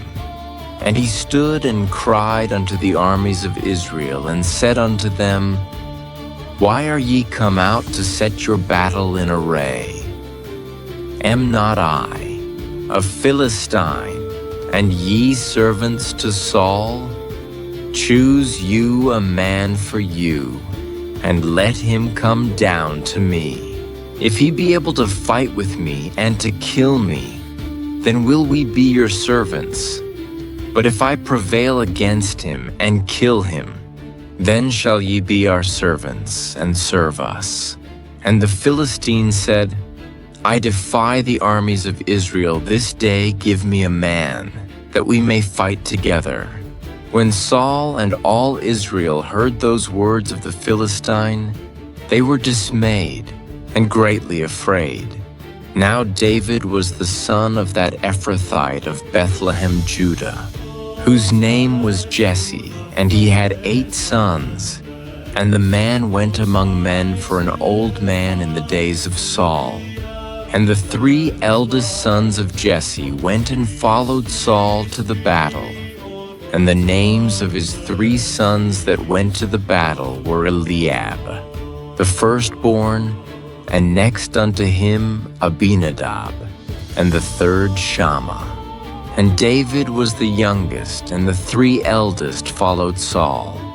But David went and returned from Saul to feed his father's sheep at Bethlehem. And the Philistine drew near morning and evening, and presented himself 40 days. And Jesse said unto David his son, Take now for thy brethren an ephah of this parched corn, and these 10 loaves, and run to the camp to thy brethren. And carry these 10 cheeses unto the captain of their 1,000, and look how thy brethren fare, and take their pledge. Now Saul, and they, and all the men of Israel were in the valley of Elah fighting with the Philistines. And David rose up early in the morning and left the sheep with a keeper, and took and went as Jesse had commanded him. And he came to the trench as the host was going forth to the fight, and shouted for the battle. For Israel and the Philistines had put the battle in array, army against army. And David left his carriage in the hand of the keeper of the carriage, and ran into the army, and came and saluted his brethren.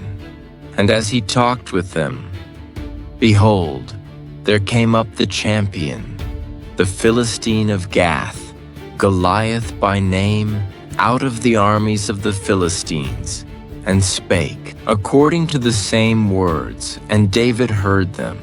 And all the men of Israel, when they saw the man, fled from him, and were sore afraid.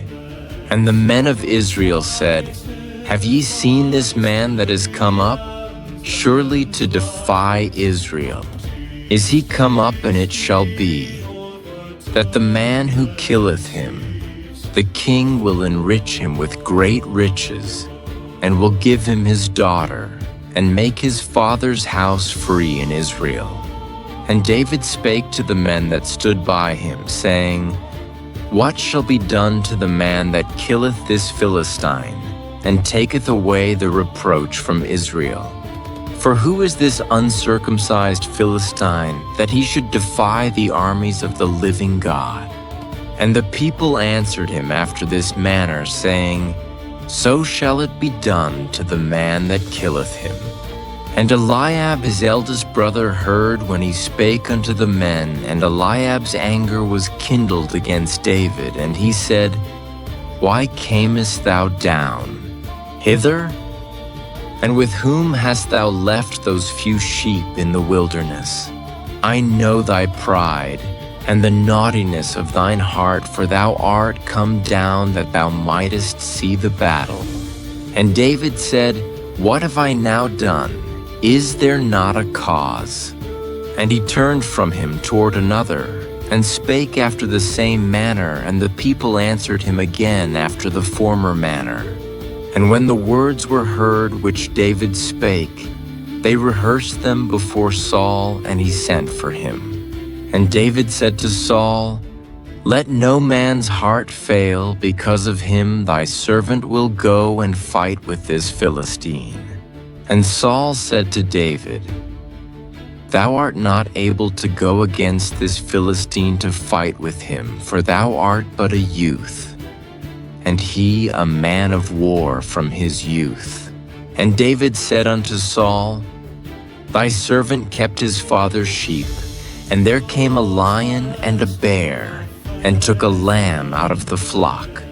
And I went out after him, and smote him, and delivered it out of his mouth. And when he arose against me, I caught him by his beard, and smote him, and slew him.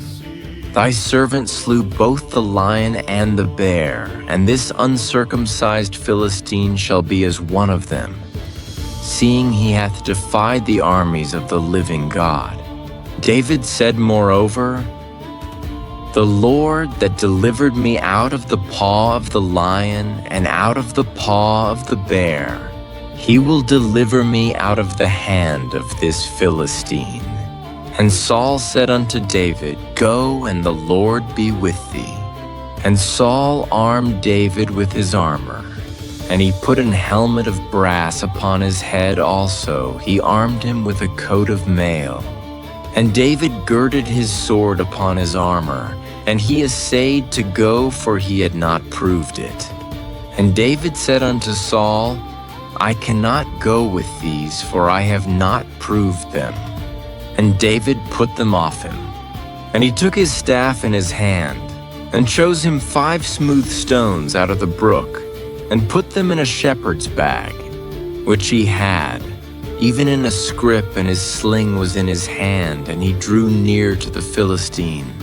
And the Philistine came on, and drew near unto David, and the man that bare the shield went before him.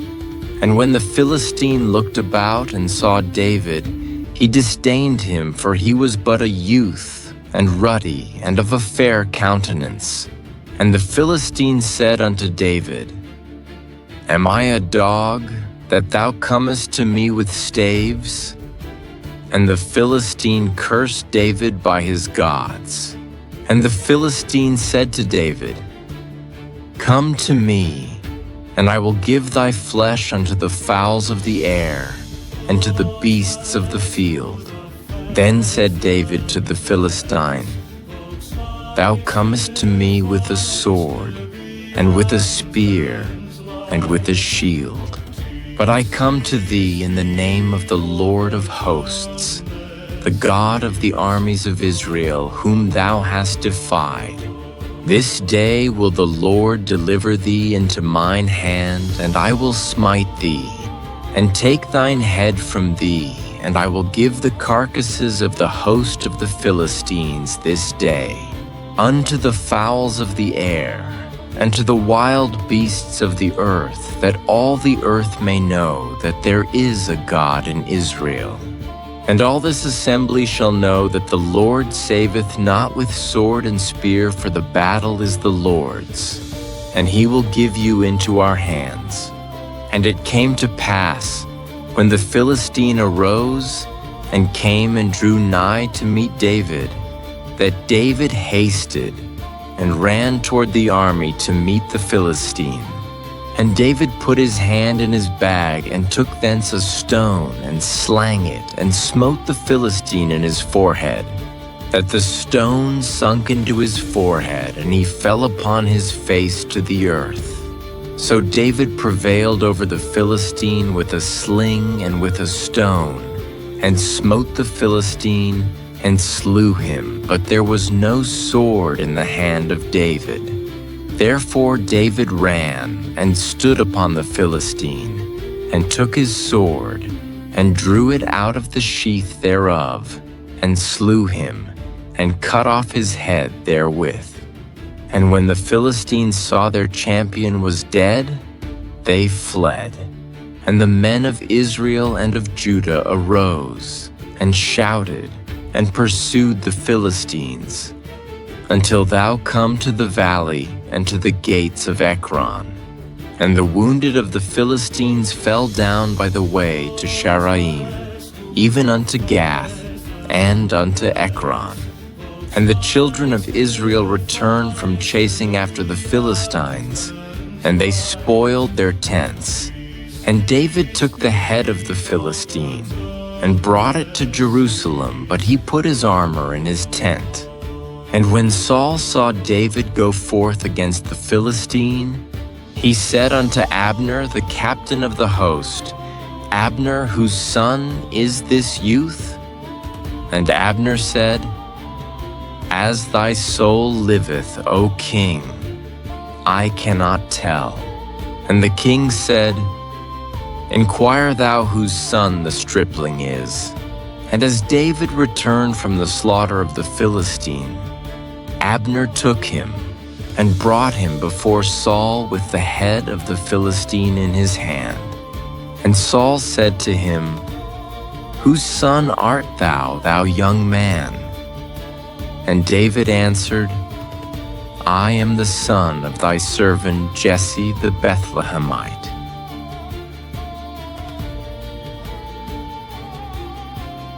And it came to pass, when he had made an end of speaking unto Saul, that the soul of Jonathan was knit with the soul of David, and Jonathan loved him as his own soul. And Saul took him that day, and would let him go no more home to his father's house. Then Jonathan and David made a covenant, because he loved him as his own soul. And Jonathan stripped himself of the robe that was upon him, and gave it to David, and his garments, even to his sword, and to his bow, and to his girdle. And David went out whithersoever Saul sent him, and behaved himself wisely, and Saul set him over the men of war. And he was accepted in the sight of all the people, and also in the sight of Saul's servants. And it came to pass as they came, when David was returned from the slaughter of the Philistine, that the women came out of all cities of Israel, singing and dancing, to meet King Saul with tabrets, with joy, and with instruments of music. And the women answered one another as they played, and said, Saul hath slain his thousands, and David his 10,000s. And Saul was very wroth, and the saying displeased him. And he said, They have ascribed unto David 10,000s, and to me they have ascribed but thousands, and what can he have more but the kingdom? And Saul eyed David from that day and forward. And it came to pass on the morrow, that the evil spirit from God came upon Saul, and he prophesied in the midst of the house. And David played with his hand, as at other times, and there was a javelin in Saul's hand. And Saul cast the javelin, for he said, I will smite David even to the wall with it. And David avoided out of his presence twice. And Saul was afraid of David, because the Lord was with him, and was departed from Saul. Therefore Saul removed him from him, and made him his captain over 1,000, and he went out and came in before the people. And David behaved himself wisely in all his ways, and the Lord was with him. Wherefore when Saul saw that he behaved himself very wisely, he was afraid of him. But all Israel and Judah loved David, because he went out and came in before them. And Saul said to David, Behold my elder daughter Merab. Her will I give thee to wife, only be thou valiant for me, and fight the Lord's battles. For Saul said, Let not mine hand be upon him, but let the hand of the Philistines be upon him. And David said unto Saul, Who am I? And what is my life, or my father's family in Israel, that I should be son-in-law to the king. But it came to pass at the time when Merab Saul's daughter should have been given to David, that she was given unto Adriel the Maholathite to wife. And Michal Saul's daughter loved David, and they told Saul, and the thing pleased him. And Saul said, I will give him her, that she may be a snare to him, and that the hand of the Philistines may be against him. Wherefore Saul said to David, Thou shalt this day be my son-in-law in the one of the twain. And Saul commanded his servants, saying, Commune with David secretly, and say, Behold, the king hath delight in thee, and all his servants.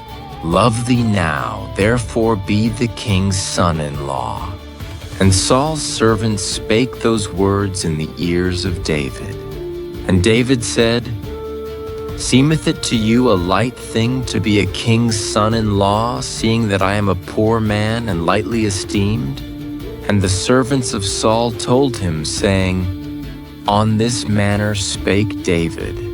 And Saul said, Thus shall ye say to David, The king desireth not any dowry, but 100 foreskins of the Philistines, to be avenged of the king's enemies. But Saul thought to make David fall by the hand of the Philistines. And when his servants told David these words, it pleased David well to be the king's son-in-law, and the days were not expired. Wherefore David arose and went, he and his men, and slew of the Philistines 200 men, and David brought their foreskins, and they gave them in full tale to the king, that he might be the king's son-in-law. And Saul gave him Michal his daughter to wife. And Saul saw and knew that the Lord was with David, and that Michal Saul's daughter loved him. And Saul was yet the more afraid of David, and Saul became David's enemy continually. Then the princes of the Philistines went forth, and it came to pass after they went forth, that David behaved himself more wisely than all the servants of Saul, so that his name was much set by.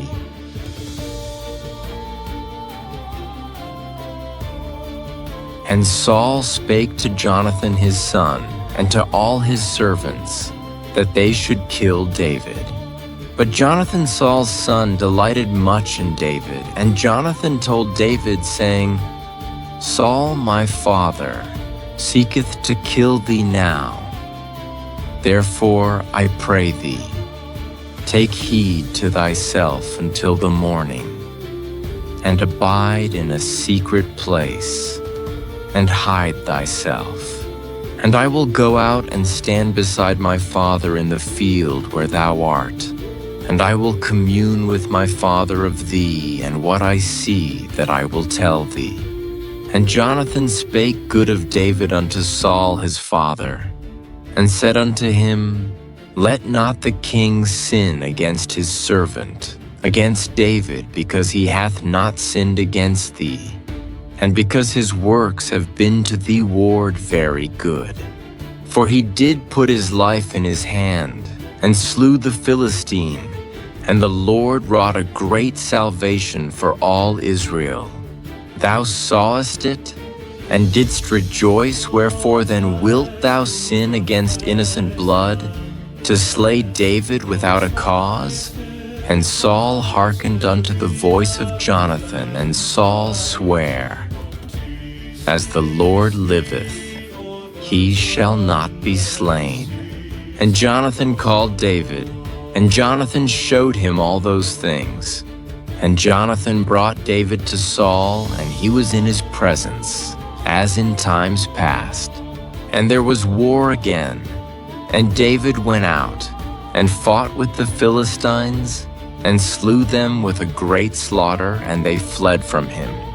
And the evil spirit from the Lord was upon Saul, as he sat in his house with his javelin in his hand, and David played with his hand. And Saul sought to smite David even to the wall with the javelin. But he slipped away out of Saul's presence, and he smote the javelin into the wall, and David fled and escaped that night. Saul also sent messengers unto David's house to watch him and to slay him in the morning. And Michal, David's wife, told him, saying, If thou save not thy life tonight, tomorrow thou shalt be slain. So Michal let David down through a window, and he went and fled and escaped. And Michal took an image and laid it in the bed, and put a pillow of goat's hair for his bolster, and covered it with a cloth. And when Saul sent messengers to take David, she said, He is sick. And Saul sent the messengers again to see David, saying, Bring him up to me in the bed, that I may slay him. And when the messengers were come in, behold, there was an image in the bed, with a pillow of goat's hair for his bolster. And Saul said unto Michal, Why hast thou deceived me so, and sent away mine enemy, that he is escaped? And Michal answered Saul, He said unto me, Let me go, why should I kill thee? So David fled and escaped, and came to Samuel to Ramah, and told him all that Saul had done to him. And he and Samuel went and dwelt in Naioth. And it was told Saul, saying, Behold, David is at Naioth in Ramah. And Saul sent messengers to take David. And when they saw the company of the prophets prophesying, and Samuel standing as appointed over them, the Spirit of God was upon the messengers of Saul, and they also prophesied. And when it was told Saul, he sent other messengers, and they prophesied likewise. And Saul sent messengers again the third time, and they prophesied also.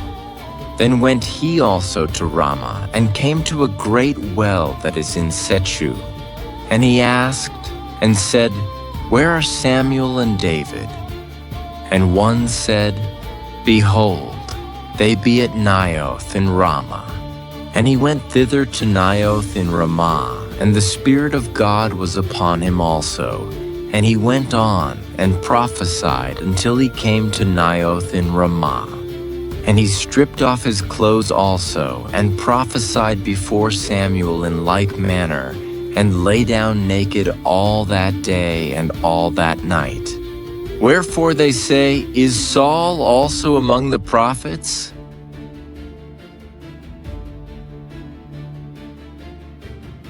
And David fled from Naioth in Ramah, and came and said before Jonathan, What have I done? What is mine iniquity? And what is my sin before thy father, that he seeketh my life? And he said unto him, God forbid thou shalt not die. Behold, my father will do nothing, either great or small, but that he will show it me. And why should my father hide this thing from me?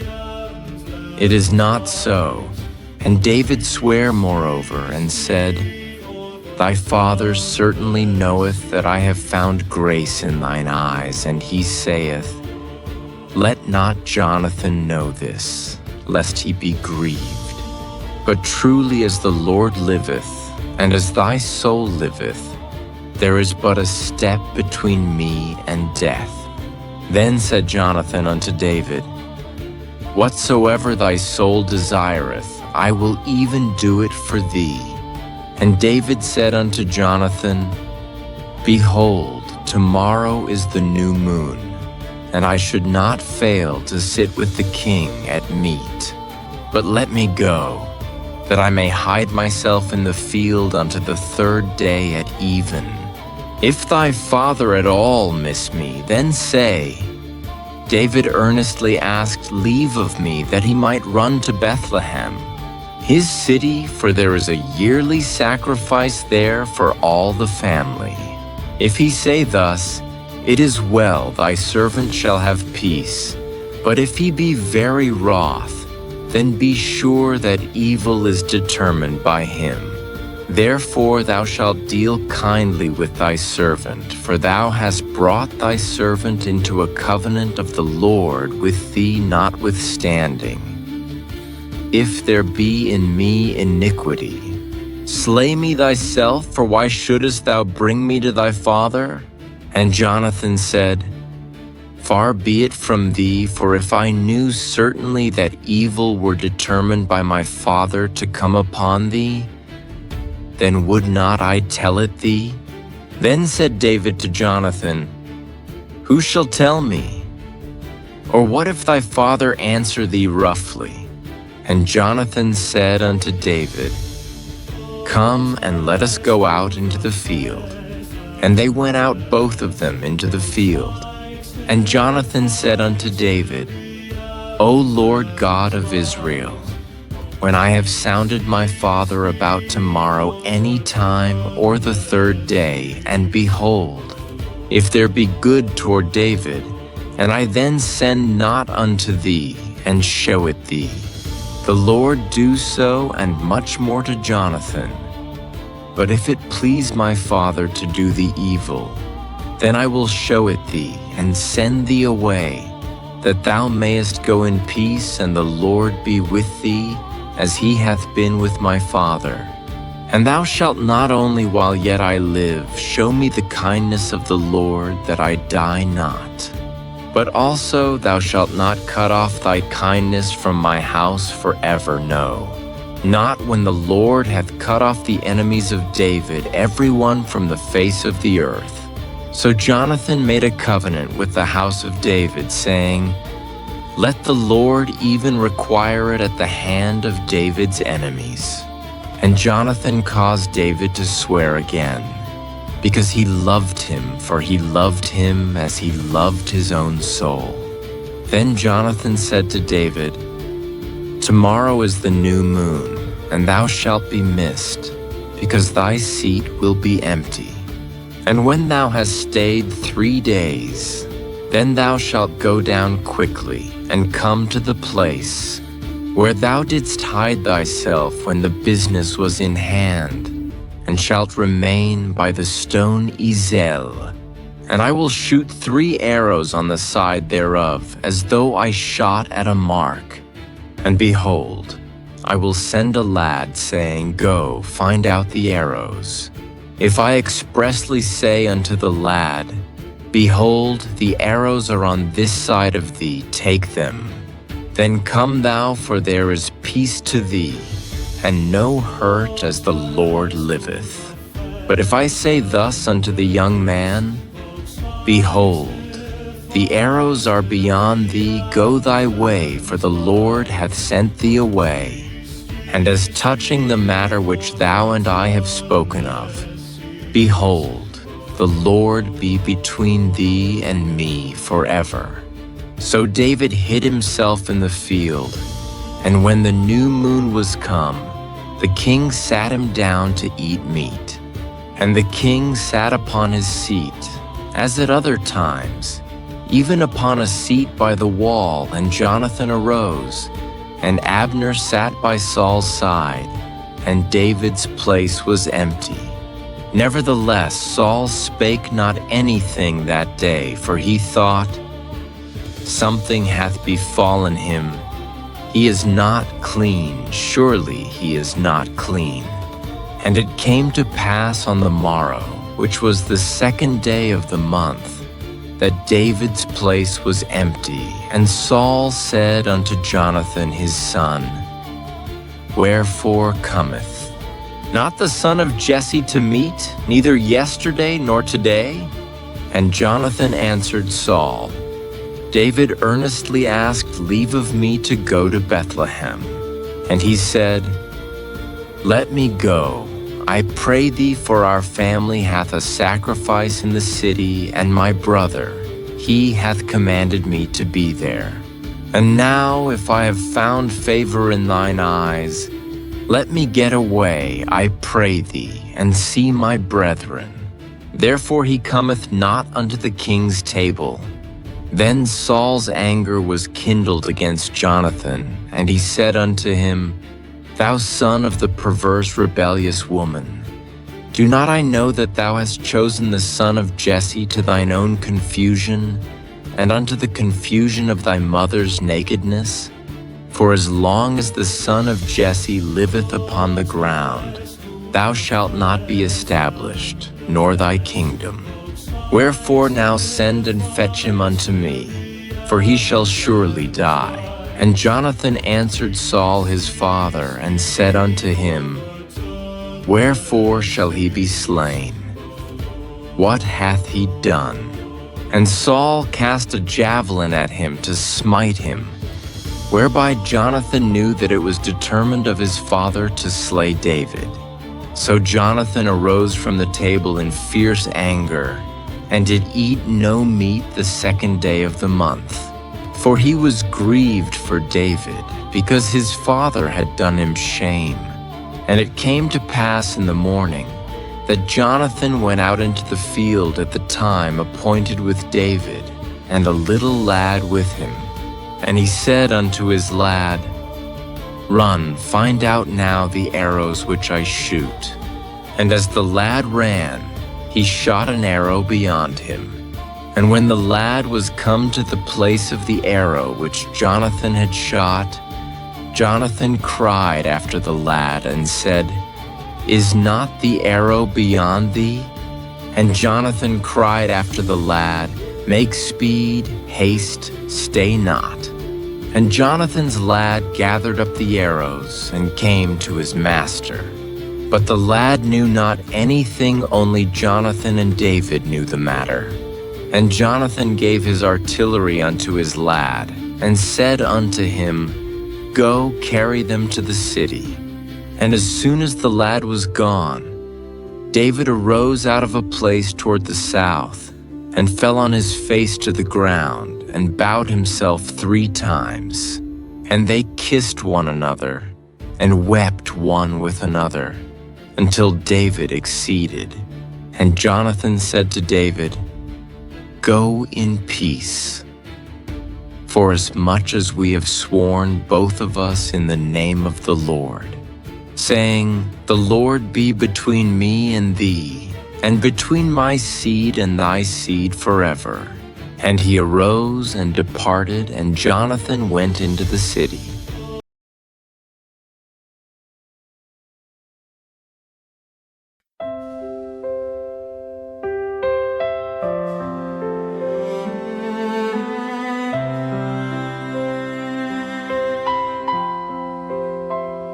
I heard the danger in the wind, felt the night grow cold within, running far from spear and throne, thinking I must stand alone. But your voice was gentle still, calling past my broken will. Through a friend's protecting hand, hope began again to stand. Tears became a quiet prayer, finding you already there. Not by strength the road is won, but by love that will not run. Even when the future hides, peace is walking at my side. You have known my every scar, loved me just the way I are. When tomorrow feels unsure, your embrace remains secure. Through the dark and through the blue, I am always held by you.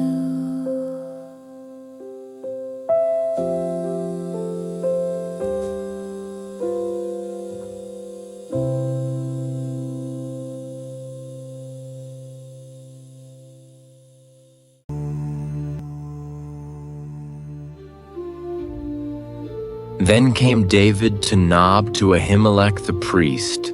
And Ahimelech was afraid at the meeting of David, and said unto him, Why art thou alone, and no man with thee? And David said unto Ahimelech the priest, The king hath commanded me a business, and hath said unto me, Let no man know anything of the business whereabout I send thee, and what I have commanded thee, and I have appointed my servants to such and such a place. Now therefore what is under thine hand? Give me 5 loaves of bread in mine hand, or what there is present. And the priest answered David and said, There is no common bread under mine hand, but there is hallowed bread if the young men have kept themselves at least from women. And David answered the priest and said unto him, Of a truth women have been kept from us about these 3 days since I came out, and the vessels of the young men are holy, and the bread is in a manner common. Yea, though it were sanctified this day in the vessel. So the priest gave him hallowed bread, for there was no bread there, but the shewbread that was taken from before the Lord, to put hot bread in the day when it was taken away. Now a certain man of the servants of Saul was there that day, detained before the Lord, and his name was Doeg, an Edomite, the chiefest of the herdmen that belonged to Saul. And David said unto Ahimelech, And is there not here under thine hand spear or sword? For I have neither brought my sword nor my weapons with me, because the king's business required haste. And the priest said, The sword of Goliath the Philistine, whom thou slewest in the valley of Elah. Behold, it is here wrapped in a cloth behind the ephod, if thou wilt take that. Take it, for there is no other save that here. And David said, There is none like that, give it me. And David arose and fled that day for fear of Saul, and went to Achish the king of Gath. And the servants of Achish said unto him, Is not this David the king of the land? Did they not sing one to another of him in dances, saying, Saul hath slain his thousands, and David his 10,000s? And David laid up these words in his heart, and was sore afraid of Achish the king of Gath. And he changed his behavior before them, and feigned himself mad in their hands, and scrabbled on the doors of the gate, and let his spittle fall down upon his beard. Then said Achish unto his servants, Lo, ye see the man is mad, wherefore then have ye brought him to me? Have I need of mad men, that ye have brought this fellow to play the madman in my presence? Shall this fellow come into my house?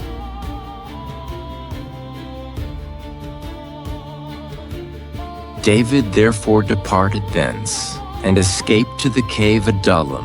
And when his brethren and all his father's house heard it, they went down thither to him. And every one that was in distress, and every one that was in debt, and every one that was discontented, gathered themselves unto him, and he became a captain over them. And there were with him about 400 men. And David went thence to Mizpeh of Moab, and he said unto the king of Moab, Let my father and my mother, I pray thee, come forth and be with you, till I know what God will do for me. And he brought them before the king of Moab, and they dwelt with him all the while that David was in the hold. And the prophet Gad said unto David, Abide not in the hold, depart, and get thee into the land of Judah. Then David departed, and came into the forest of Hereth. When Saul heard that David was discovered, and the men that were with him, now Saul abode in Gibeah under a tree in Ramah, having his spear in his hand, and all his servants were standing about him. Then Saul said unto his servants that stood about him, Hear now, ye Benjamites, will the son of Jesse give every one of you fields and vineyards, and make you all captains of thousands and captains of hundreds, that all of you have conspired against me, and there is none that showeth me that my son hath made a league with the son of Jesse, and there is none of you that is sorry for me or showeth unto me that my son hath stirred up my servant against me to lie in wait as at this day? Then answered Doeg the Edomite, which was set over the servants of Saul, and said, I saw the son of Jesse coming to Nob, to Ahimelech the son of Ahitub, and he inquired of the Lord for him, and gave him victuals, and gave him the sword of Goliath the Philistine. Then the king sent to call Ahimelech the priest, the son of Ahitub, and all his father's house, the priests that were in Nob, and they came all of them to the king. And Saul said, Hear now, thou son of Ahitub. And he answered, Here I am, my lord. And Saul said unto him, Why have ye conspired against me, thou and the son of Jesse, in that thou hast given him bread and a sword, and hast inquired of God for him, that he should rise against me to lie in wait as at this day? Then Ahimelech answered the king and said, And who is so faithful among all thy servants as David, which is the king's son-in-law, and goeth at thy bidding, and is honorable in thine house? Did I then begin to inquire of God for him? Be it far from me, let not the king impute anything unto his servant, nor to all the house of my father, for thy servant knew nothing of all this, less or more. And the king said, Thou shalt surely die, Ahimelech, thou and all thy father's house.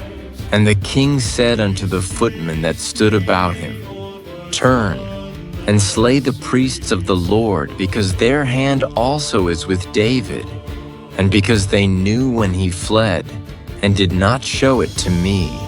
But the servants of the king would not put forth their hand to fall upon the priests of the Lord. And the king said to Doeg, Turn thou and fall upon the priests. And Doeg the Edomite turned, and he fell upon the priests, and slew on that day 75 persons that did wear a linen ephod.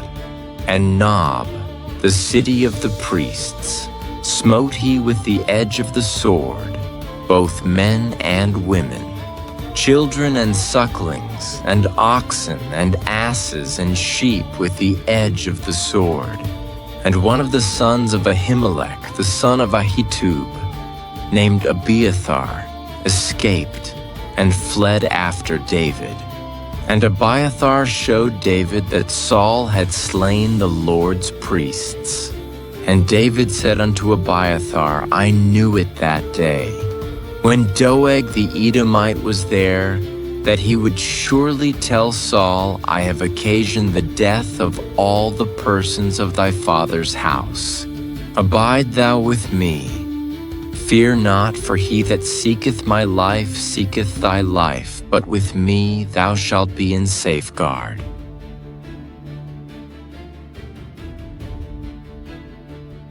Then they told David, saying, Behold, the Philistines fight against Keilah, and they rob the threshing floors.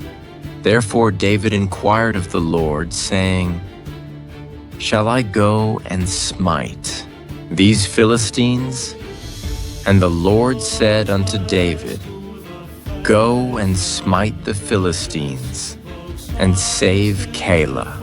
And David's men said unto him, Behold, we be afraid here in Judah, how much more then if we come to Keilah against the armies of the Philistines? Then David inquired of the Lord yet again.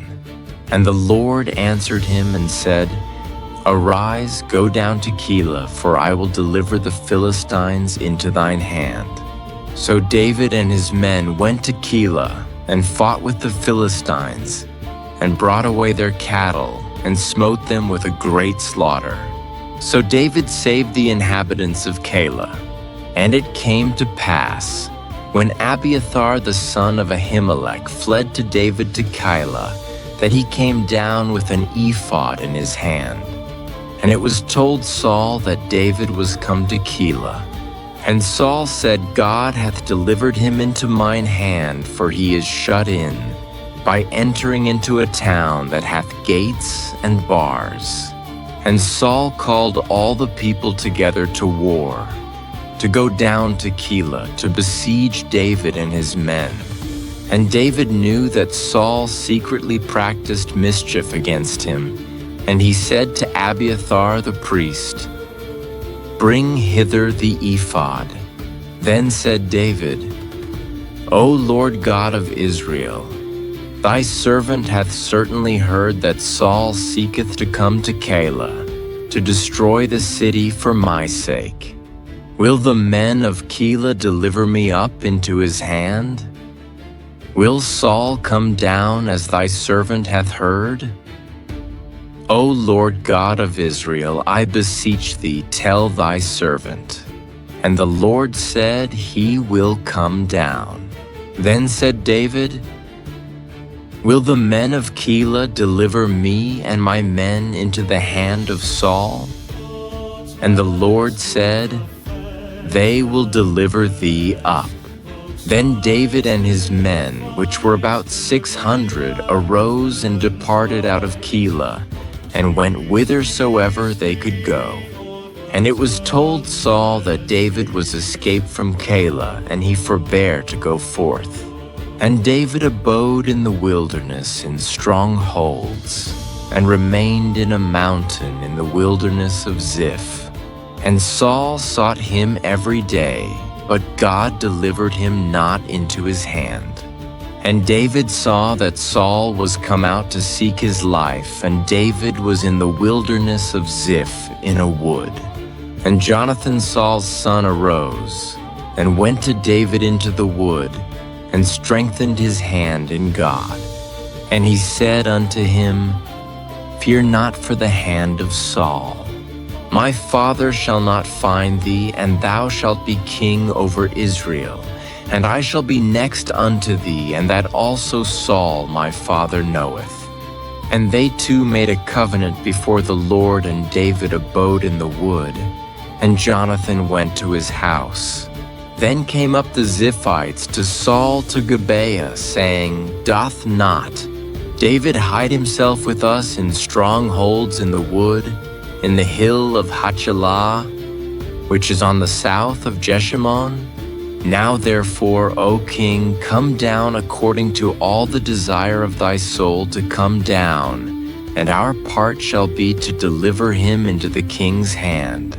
And Saul said, Blessed be ye of the Lord, for ye have compassion on me. Go, I pray you, prepare yet, and know and see his place where his haunt is, and who hath seen him there, for it is told me that he dealeth very subtly. See therefore, and take knowledge of all the lurking places where he hideth himself, and come ye again to me with the certainty.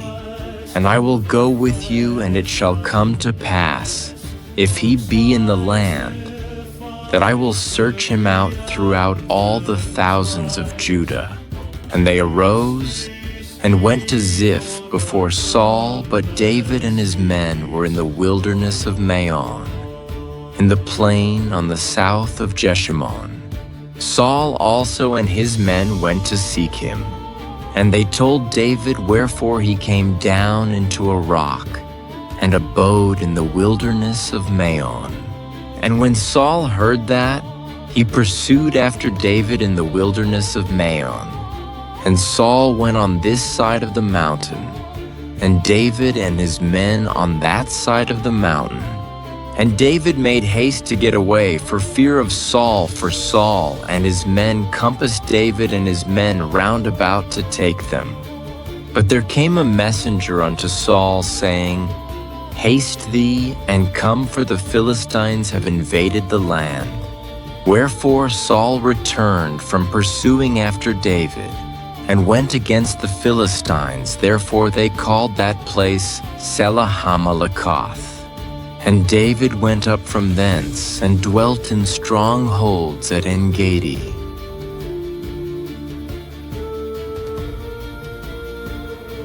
And it came to pass, when Saul was returned from following the Philistines, that it was told him, saying, Behold, David is in the wilderness of En-Gedi. Then Saul took 3,000 chosen men out of all Israel, and went to seek David and his men upon the rocks of the wild goats. And he came to the sheepcotes by the way, where was a cave, and Saul went in to cover his feet, and David and his men remained in the sides of the cave. And the men of David said unto him, Behold the day of which the Lord said unto thee, Behold, I will deliver thine enemy into thine hand, that thou mayest do to him as it shall seem good unto thee. Then David arose, and cut off the skirt of Saul's robe privily. And it came to pass afterward, that David's heart smote him, because he had cut off Saul's skirt. And he said unto his men, The Lord forbid that I should do this thing unto my master, the Lord's anointed, to stretch forth mine hand against him, seeing he is the anointed of the Lord. So David stayed his servants with these words, and suffered them not to rise against Saul. But Saul rose up out of the cave and went on his way. David also arose afterward, and went out of the cave, and cried after Saul, saying, My Lord the king. And when Saul looked behind him, David stooped with his face to the earth, and bowed himself. And David said to Saul, Wherefore hearest thou men's words, saying, Behold, David seeketh thy hurt.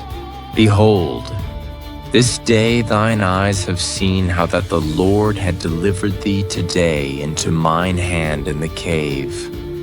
And some bade me kill thee, but mine eye spared thee, and I said, I will not put forth mine hand against my Lord, for he is the Lord's anointed. Moreover, my father, see, yea, see the skirt of thy robe in my hand, for in that I cut off the skirt of thy robe and killed thee not. Know thou and see that there is neither evil nor transgression in mine hand, and I have not sinned against thee, yet thou huntest my soul to take it. The Lord judge between me and thee, and the Lord avenge me of thee, but mine hand shall not be upon thee. As saith the proverb of the ancients, Wickedness proceedeth from the wicked, but mine hand shall not be upon thee. After whom is the King of Israel come out? After whom dost thou pursue? After a dead dog, after a flea. The Lord therefore be judge, and judge between me and thee, and see, and plead my cause, and deliver me out of thine hand. And it came to pass, when David had made an end of speaking these words unto Saul, that Saul said, Is this thy voice, my son David? And Saul lifted up his voice, and wept. And he said to David, Thou art more righteous than I, for thou hast rewarded me good, whereas I have rewarded thee evil. And thou hast showed this day how that thou hast dealt well with me, forasmuch as when the Lord had delivered me into thine hand, thou killedst me not. For if a man find his enemy, will he let him go well away? Wherefore the Lord reward thee good for that thou hast done unto me this day. And now, behold, I know well that thou shalt surely be king, and that the kingdom of Israel shall be established in thine hand. Swear now therefore unto me by the Lord, that thou wilt not cut off my seed after me, and that thou wilt not destroy my name out of my father's house. And David sware unto Saul.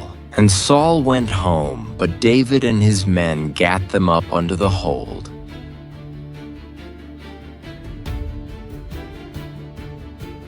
And Samuel died, and all the Israelites were gathered together, and lamented him, and buried him in his house at Ramah.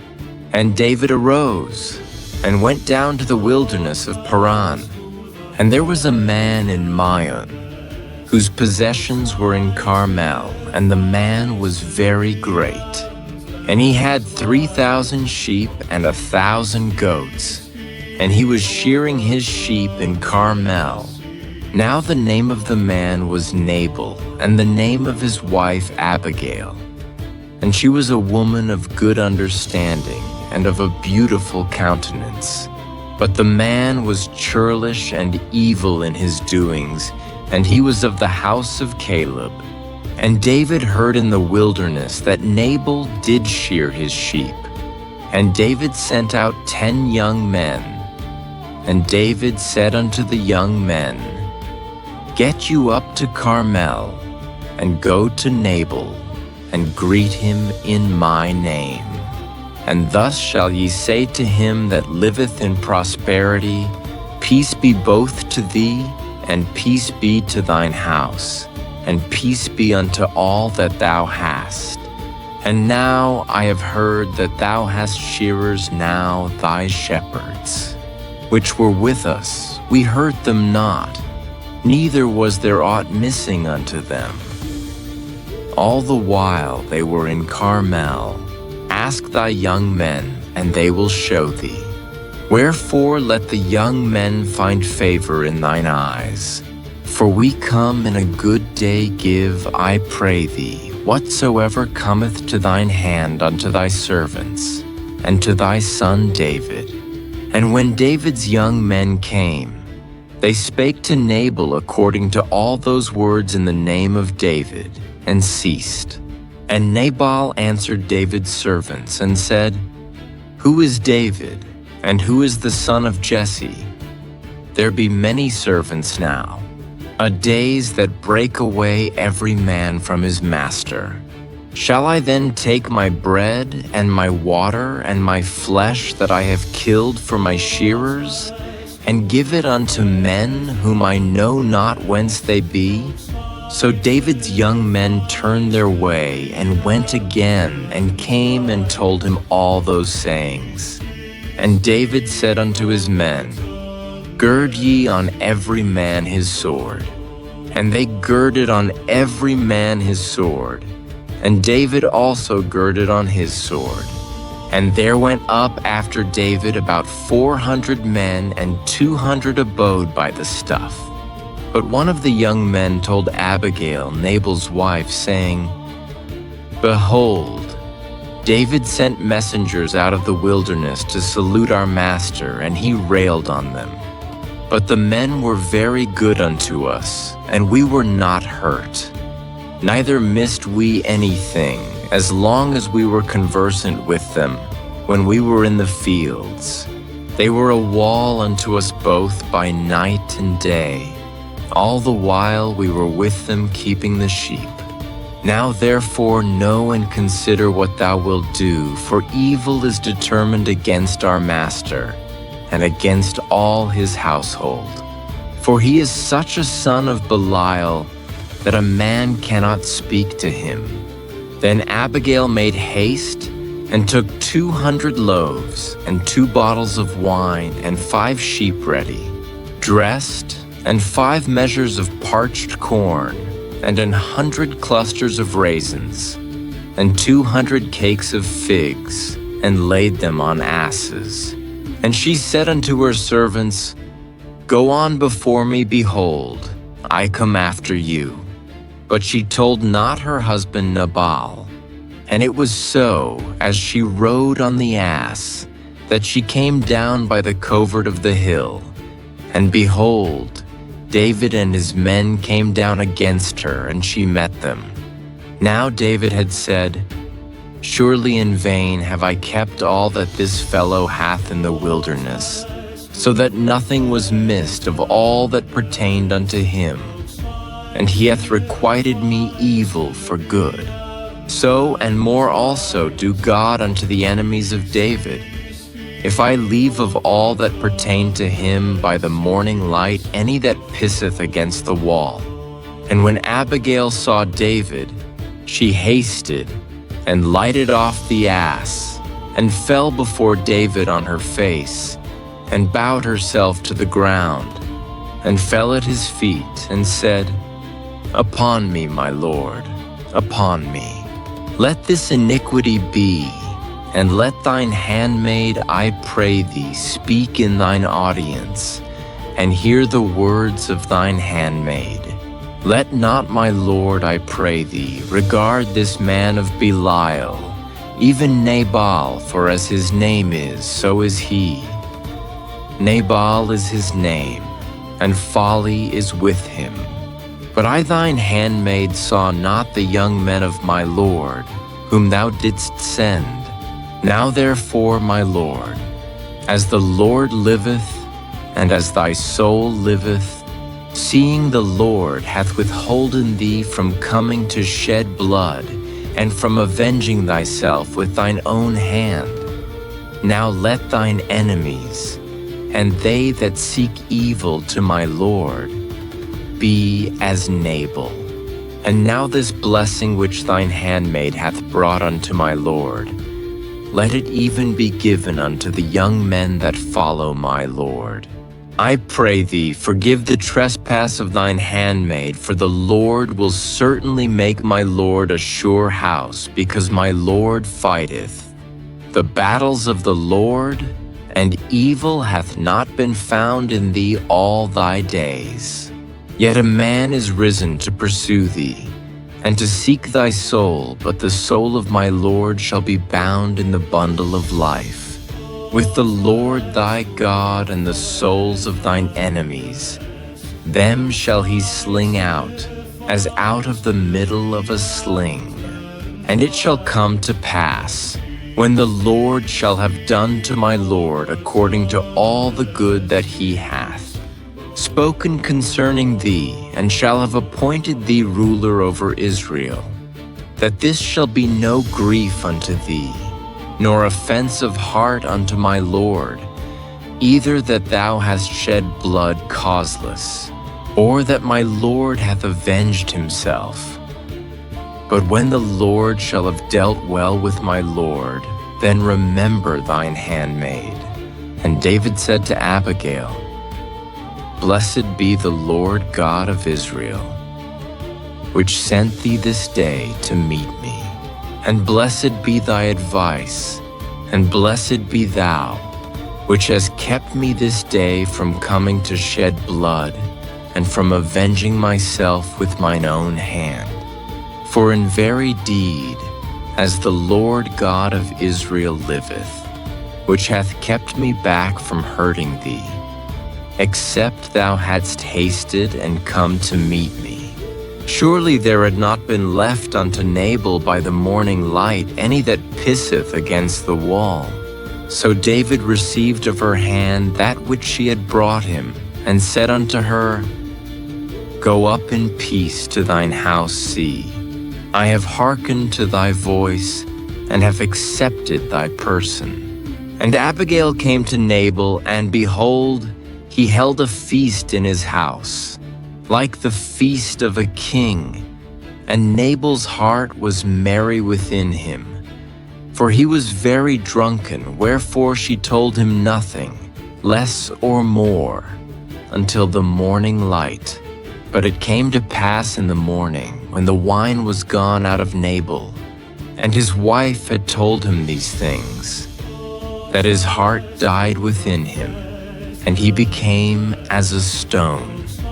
And it came to pass about 10 days after that the Lord smote Nabal, that he died. And when David heard that Nabal was dead, he said, Blessed be the Lord, that hath pleaded the cause of my reproach from the hand of Nabal, and hath kept his servant from evil, for the Lord hath returned the wickedness of Nabal upon his own head. And David sent and communed with Abigail to take her to him to wife. And when the servants of David were come to Abigail to Carmel, they spake unto her, saying, David sent us unto thee to take thee to him to wife. And she arose and bowed herself on her face to the earth and said, Behold, let thine handmaid be a servant to wash the feet of the servants of my Lord.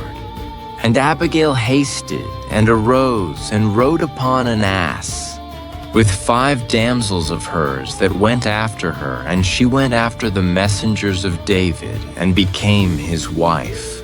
David also took Ahinoam of Jezreel, and they were also both of them his wives. But Saul had given Michal his daughter, David's wife, to Phalti the son of Laish, which was of Gallim.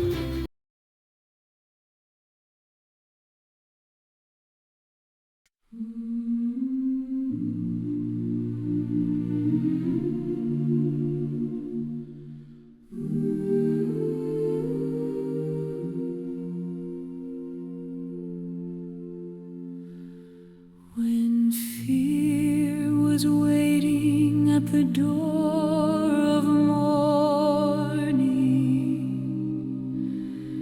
and every road was covered by shadow and dust, you prepared a quiet table in hidden mercy,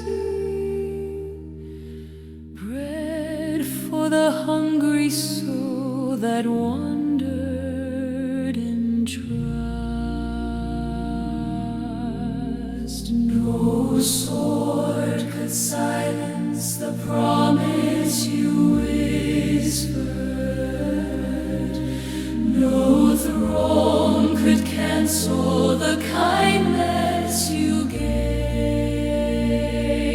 Through caves of darkness and deserts of trembling, your gentle presence was steady and brave. I walked as one who carried no future, only the echo of hope in your name. Yet every step through silence and danger proved that your love was always the same. You were the shelter I could not see, the refuge breathing life into me, hands that guarded the edge of my falling, voice of peace in the night softly calling. Even when enemies circled like thunder, grace became stronger than all of my fear. Time after time, in the depths of the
And the Ziphites came unto Saul to Gibeah, saying, Doth not David hide himself in the hill of Hachilah, which is before Jeshimon? Then Saul arose and went down to the wilderness of Ziph, having 3,000 chosen men of Israel with him, to seek David in the wilderness of Ziph. And Saul pitched in the hill of Hachilah, which is before Jeshimon, by the way. But David abode in the wilderness, and he saw that Saul came after him into the wilderness. David therefore sent out spies, and understood that Saul was come in very deed. And David arose, and came to the place where Saul had pitched, and David beheld the place where Saul lay. And Abner, the son of Ner, the captain of his host, and Saul lay in the trench, and the people pitched round about him. Then answered David and said to Ahimelech the Hittite, and to Abishai, the son of Zeruiah, brother to Joab, saying, Who will go down with me to Saul to the camp? And Abishai said, I will go down with thee. So David and Abishai came to the people by night, and behold, Saul lay sleeping within the trench, and his spear stuck in the ground at his bolster, but Abner and the people lay round about him. Then said Abishai to David, God hath delivered thine enemy into thine hand this day now. Therefore let me smite him, I pray thee, with the spear even to the earth at once, and I will not smite him the second time. And David said to Abishai, Destroy him not, for who can stretch forth his hand against the Lord's anointed and be guiltless? David said furthermore, As the Lord liveth, the Lord shall smite him, or his day shall come to die, or he shall descend into battle and perish. The Lord forbid that I should stretch forth mine hand against the Lord's anointed. But I pray thee, take thou now the spear that is at his bolster, and the cruse of water, and let us go. So David took the spear and the cruse of water from Saul's bolster, and they gat them away, and no man saw it, nor knew it, neither awaked, for they were all asleep, because a deep sleep from the Lord was fallen upon them. Then David went over to the other side, and stood on the top of an hill, afar off, a great space being between them. And David cried to the people, and to Abner the son of Ner, saying, Answerest thou not, Abner? Then Abner answered and said, Who art thou that criest to the king? And David said to Abner, Art not thou a valiant man? And who is like to thee in Israel? Wherefore then hast thou not kept thy lord the king? For there came one of the people in to destroy the king thy lord. This thing is not good that thou hast done. As the Lord liveth, ye are worthy to die, because ye have not kept your master the Lord's anointed. And now see where the king's spear is, and the cruse of water that was at his bolster. And Saul knew David's voice, and said, Is this thy voice, my son David? And David said, It is my voice, my lord, O king. And he said, Wherefore doth my lord thus pursue after his servant? For what have I done? Or what evil is in mine hand? Now therefore I pray thee, let my lord the king hear the words of his servant. If the Lord have stirred thee up against me, let him accept an offering. But if they be the children of men, cursed be they before the Lord. For they have driven me out this day from abiding in the inheritance of the Lord, saying, Go, serve other gods. Now therefore, Let not my blood fall to the earth before the face of the Lord, for the King of Israel is come out to seek a flea, as when one doth hunt a partridge in the mountains. Then said Saul, I have sinned, return, my son David, for I will no more do thee harm, because my soul was precious in thine eyes this day. Behold, I have played the fool, and have erred exceedingly. And David answered and said, Behold the king's spear, and let one of the young men come over and fetch it. The Lord render to every man his righteousness and his faithfulness, for the Lord delivered thee into my hand today. But I would not stretch forth mine hand against the Lord's anointed. And behold, as thy life was much set by this day in mine eyes, so let my life be much set by in the eyes of the Lord, and let him deliver me out of all tribulation. Then Saul said to David, Blessed be thou, my son David, thou shalt both do great things, and also shalt still prevail. So David went on his way, and Saul returned to his place.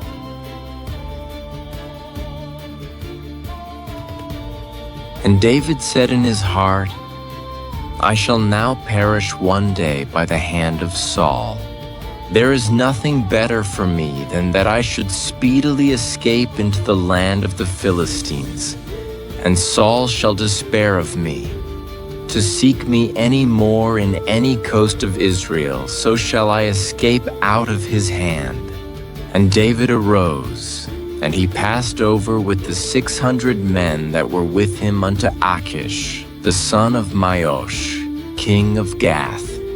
And David dwelt with Achish at Gath, he and his men, every man with his household, even David with his 2 wives, Ahinoam the Jezreelitess, and Abigail the Carmelitess, Nabal's wife.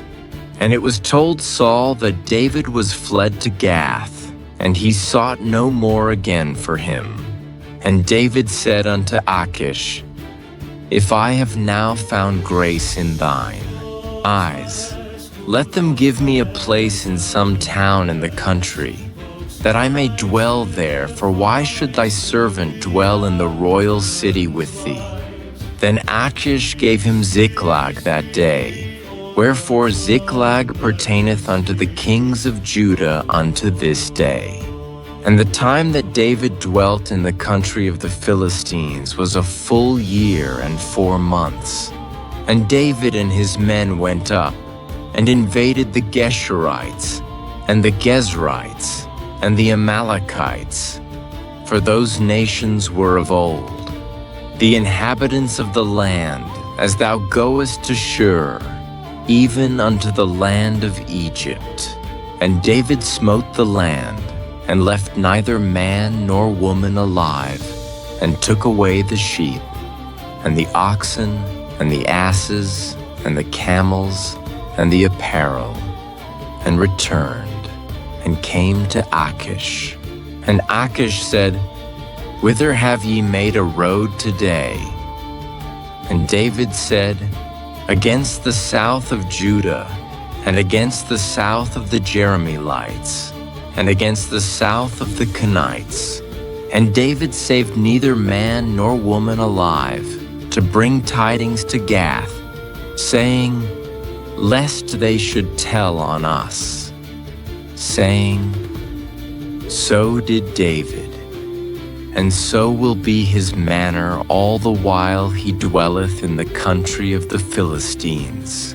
And Achish believed David, saying, He hath made his people Israel utterly to abhor him, therefore he shall be my servant forever.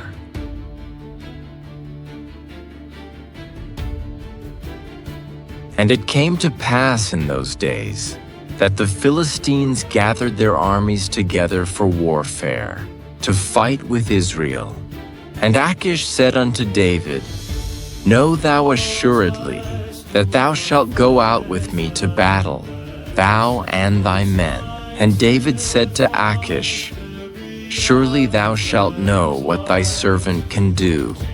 And Achish said to David, "Therefore will I make thee keeper of mine head forever." Now Samuel was dead, and all Israel had lamented him, and buried him in Ramah, even in his own city.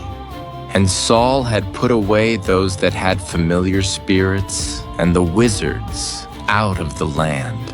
And the Philistines gathered themselves together, and came and pitched in Shunem, and Saul gathered all Israel together, and they pitched in Gilboa.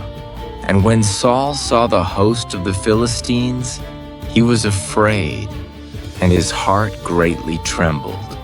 And when Saul inquired of the Lord answered him not, neither by dreams, nor by Urim, nor by prophets.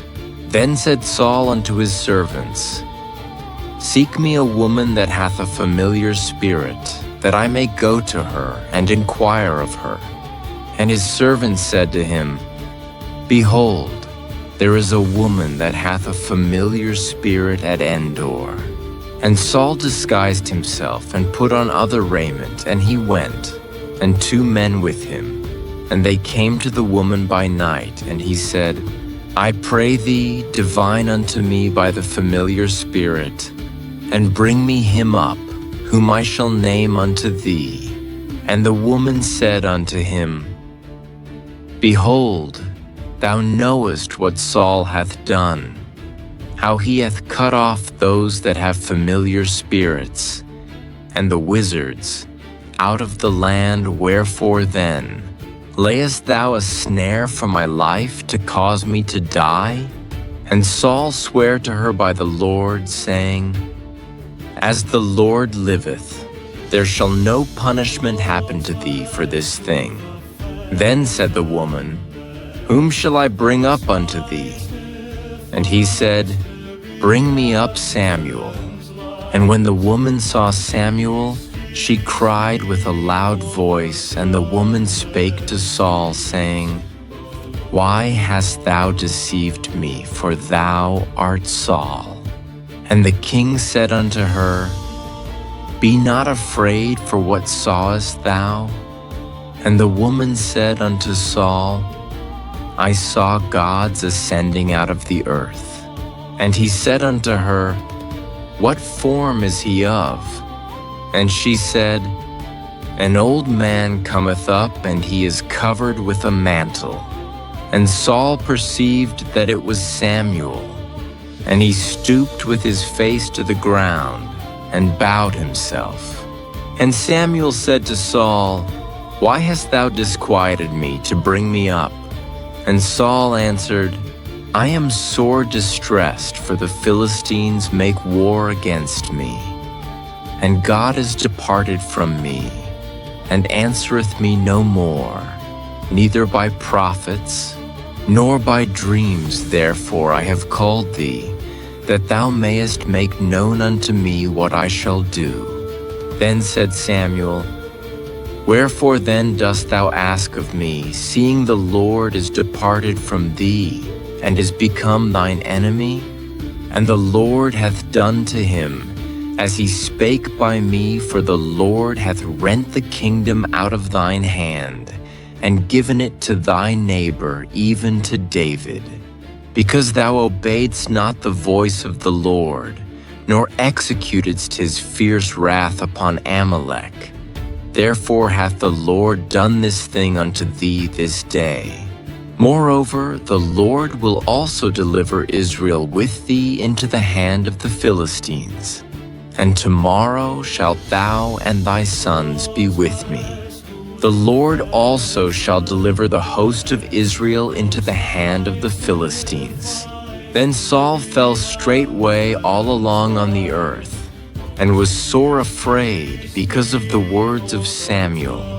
And there was no strength in him, for he had eaten no bread all the day, nor all the night. And the woman came unto Saul, and saw that he was sore, troubled, and said unto him, "Behold, thine handmaid hath obeyed thy voice, and I have put my life in my hand, and have hearkened unto thy words which thou spakest unto me. Now therefore I pray thee, hearken thou also unto the voice of thine handmaid, and let me set a morsel of bread before thee, and eat, that thou mayest have strength when thou goest on thy way. But he refused and said, I will not eat. But his servants, together with the woman, compelled him, and he hearkened unto their voice. So he arose from the earth, and sat upon the bed. And the woman had a fat calf in the house, and she hasted, and killed it, and took flour, and kneaded it, and did bake unleavened bread thereof. And she brought it before Saul and before his servants, and they did eat. Then they rose up and went away that night.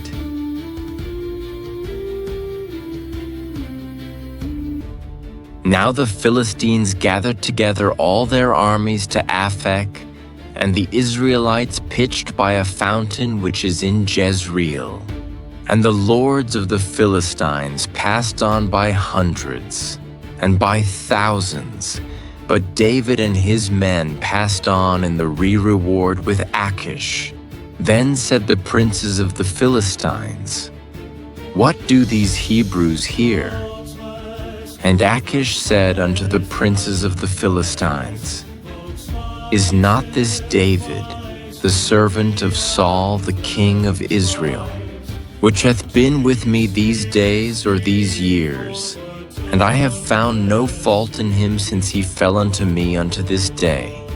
And the princes of the Philistines were wroth with him. And the princes of the Philistines said unto him, Make this fellow return, that he may go again to his place, which thou hast appointed him, and let him not go down with us to battle, lest in the battle he be an adversary to us, for wherewith should he reconcile himself unto his master? Should it not be with the heads of these men? Is not this David, of whom they sang one to another in dances, saying, Saul slew his thousands, and David his 10,000s? Then Achish called David, and said unto him, Surely as the Lord liveth, thou hast been upright, and thy going out, and thy coming in with me in the host is good in my sight, for I have not found evil in thee since the day of thy coming unto me unto this day. Nevertheless the Lord's favor thee not. Wherefore now return, and go in peace, that thou displease not the lords of the Philistines. And David said unto Achish, But what have I done? And what hast thou found in thy servant? So long as I have been with thee unto this day, that I may not go fight against the enemies of my lord the king?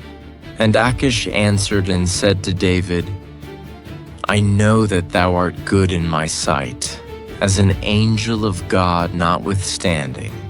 The princes of the Philistines have said, He shall not go up with us to the battle. Wherefore now rise up early in the morning with thy master's servants that are come with thee. And as soon as ye be up early in the morning and have light, depart. So David and his men rose up early to depart in the morning, to return into the land of the Philistines. And the Philistines went up to Jezreel.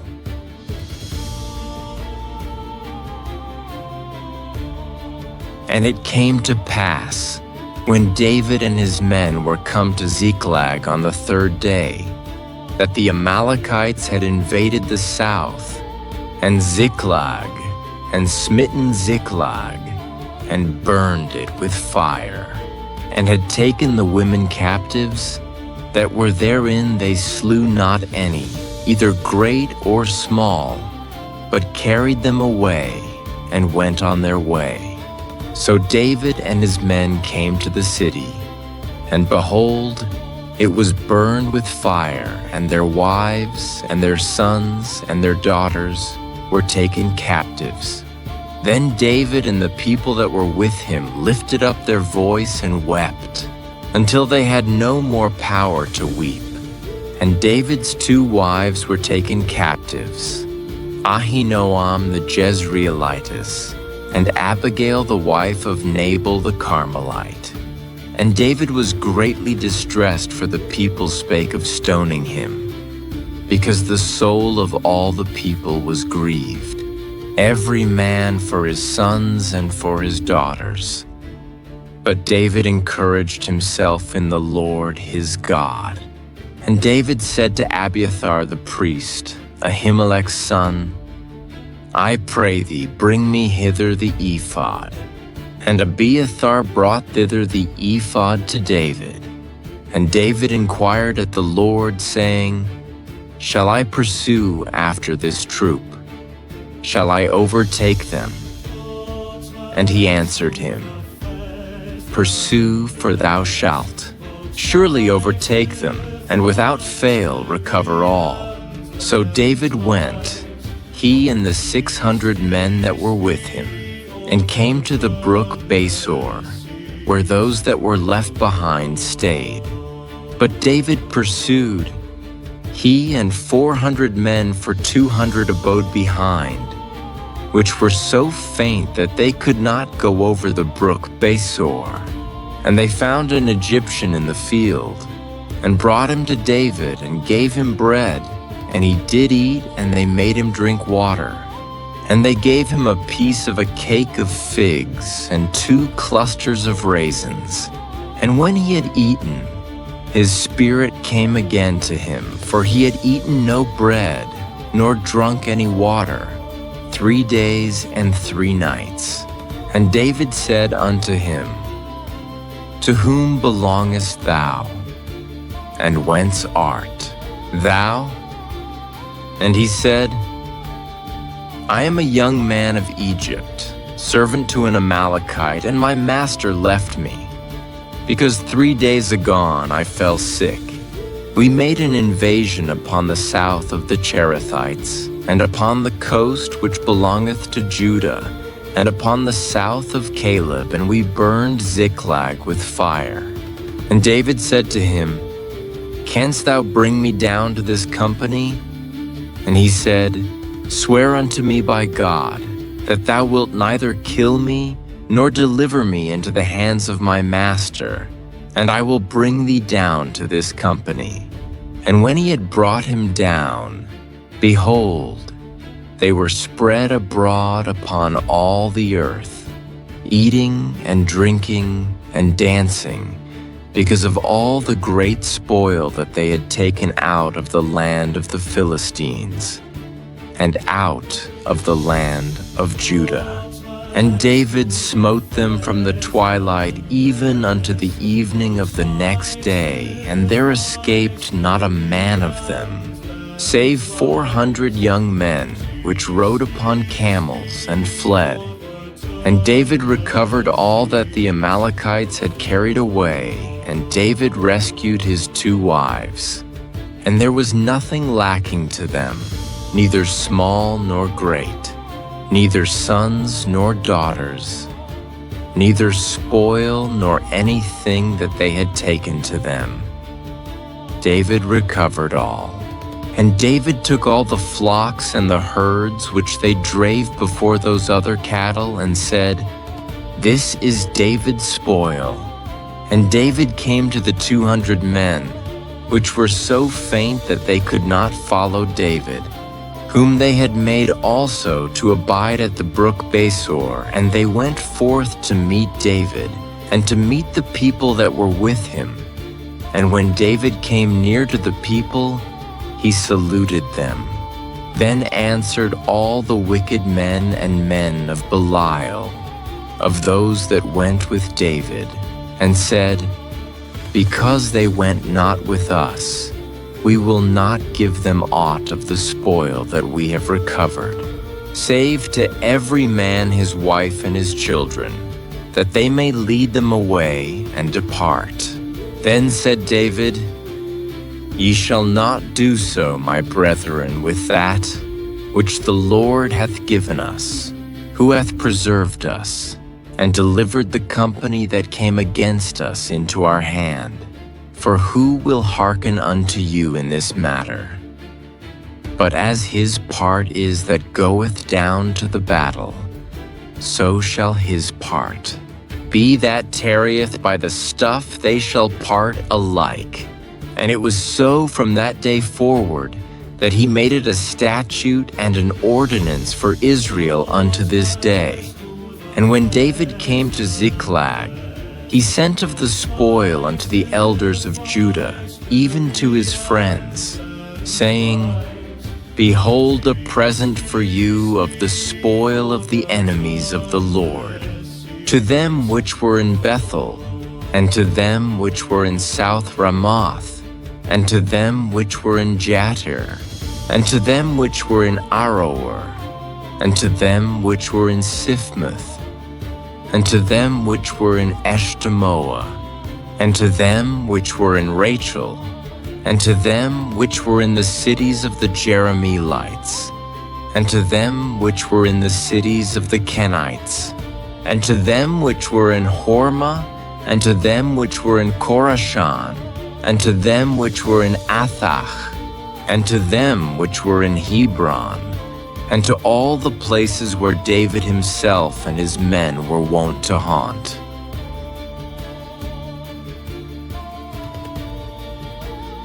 Now the Philistines fought against Israel, and the men of Israel fled from before the Philistines, and fell down slain in Mount Gilboa. And the Philistines followed hard upon Saul and upon his sons. And the Philistines slew Jonathan and Abinadab and Malchishua, Saul's sons. And the battle went sore against Saul. And the archers hit him, and he was sore wounded of the archers. Then said Saul unto his armor-bearer, Draw thy sword, and thrust me through therewith, lest these uncircumcised come and thrust me through, and abuse me. But his armor-bearer would not, for he was sore afraid. Therefore Saul took a sword, and fell upon it. And when his armor-bearer saw that Saul was dead, he fell likewise upon his sword, and died with him. So Saul died, and his 3 sons, and his armor-bearer, and all his men, that same day together. And when the men of Israel that were on the other side of the valley, and they that were on the other side, Jordan, saw that the men of Israel fled, and that Saul and his sons were dead, they forsook the cities, and fled, and the Philistines came and dwelt in them. And it came to pass on the morrow, when the Philistines came to strip the slain, that they found Saul and his 3 sons fallen in Mount Gilboa. And they cut off his head, and stripped off his armor, and sent into the land of the Philistines round about, to publish it in the house of their idols, and among the people. And they put his armor in the house of Ashtaroth, and they fastened his body to the wall of Bethshan.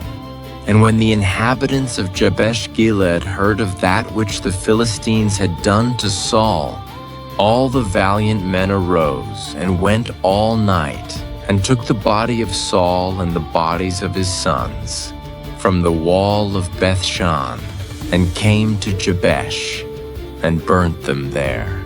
And they took their bones, and buried them under a tree at Jabesh, and fasted 7 days.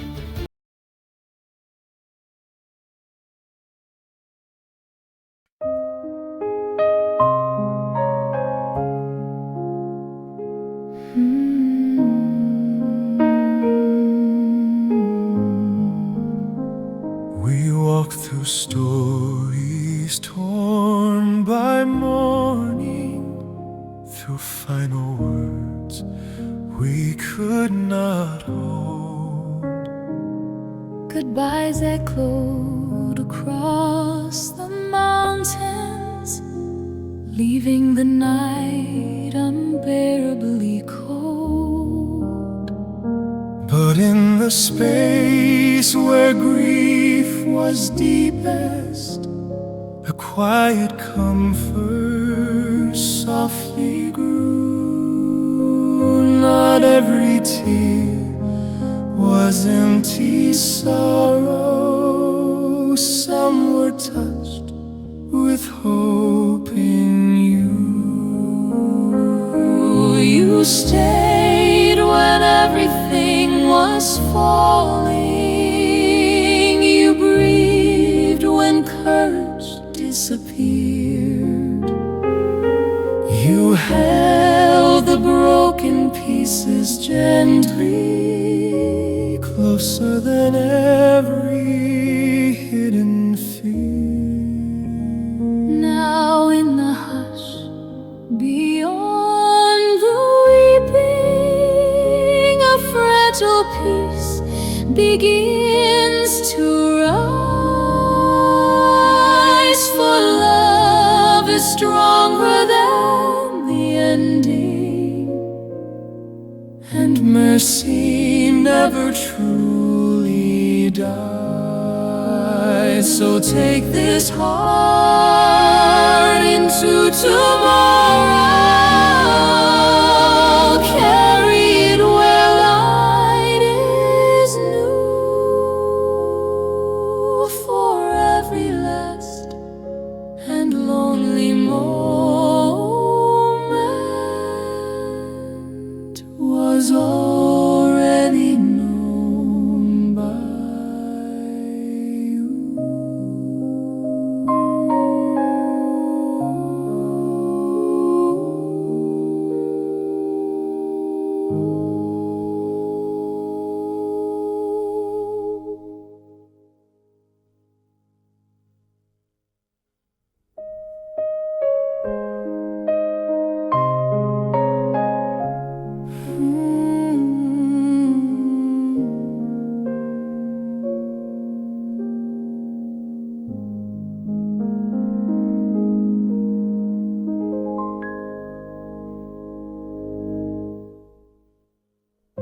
We walk through stories torn by mourning. Few final words we could not hold. Goodbyes echoed across the mountains, leaving the night unbearably cold. We walk through stories Christmas. We walk through stories joyful. We walk through stories joyful ever. We walk through a story too, but we won't believe you.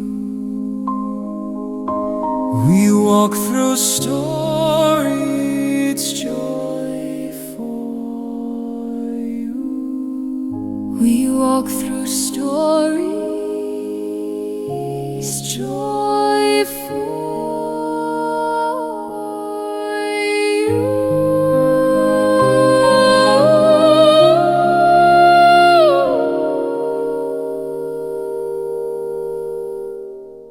We walk through stories Joy for you.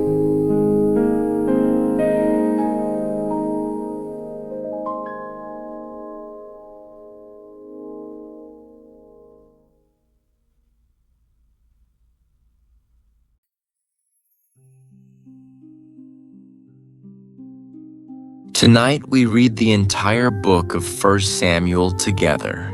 Samuel born through Hannah's earnest prayer, God rejecting Saul, saying, "Obedience is better than sacrifice." Young shepherd David defeating Goliath, beautiful friendship with Jonathan, and David refusing to harm Saul despite having chances.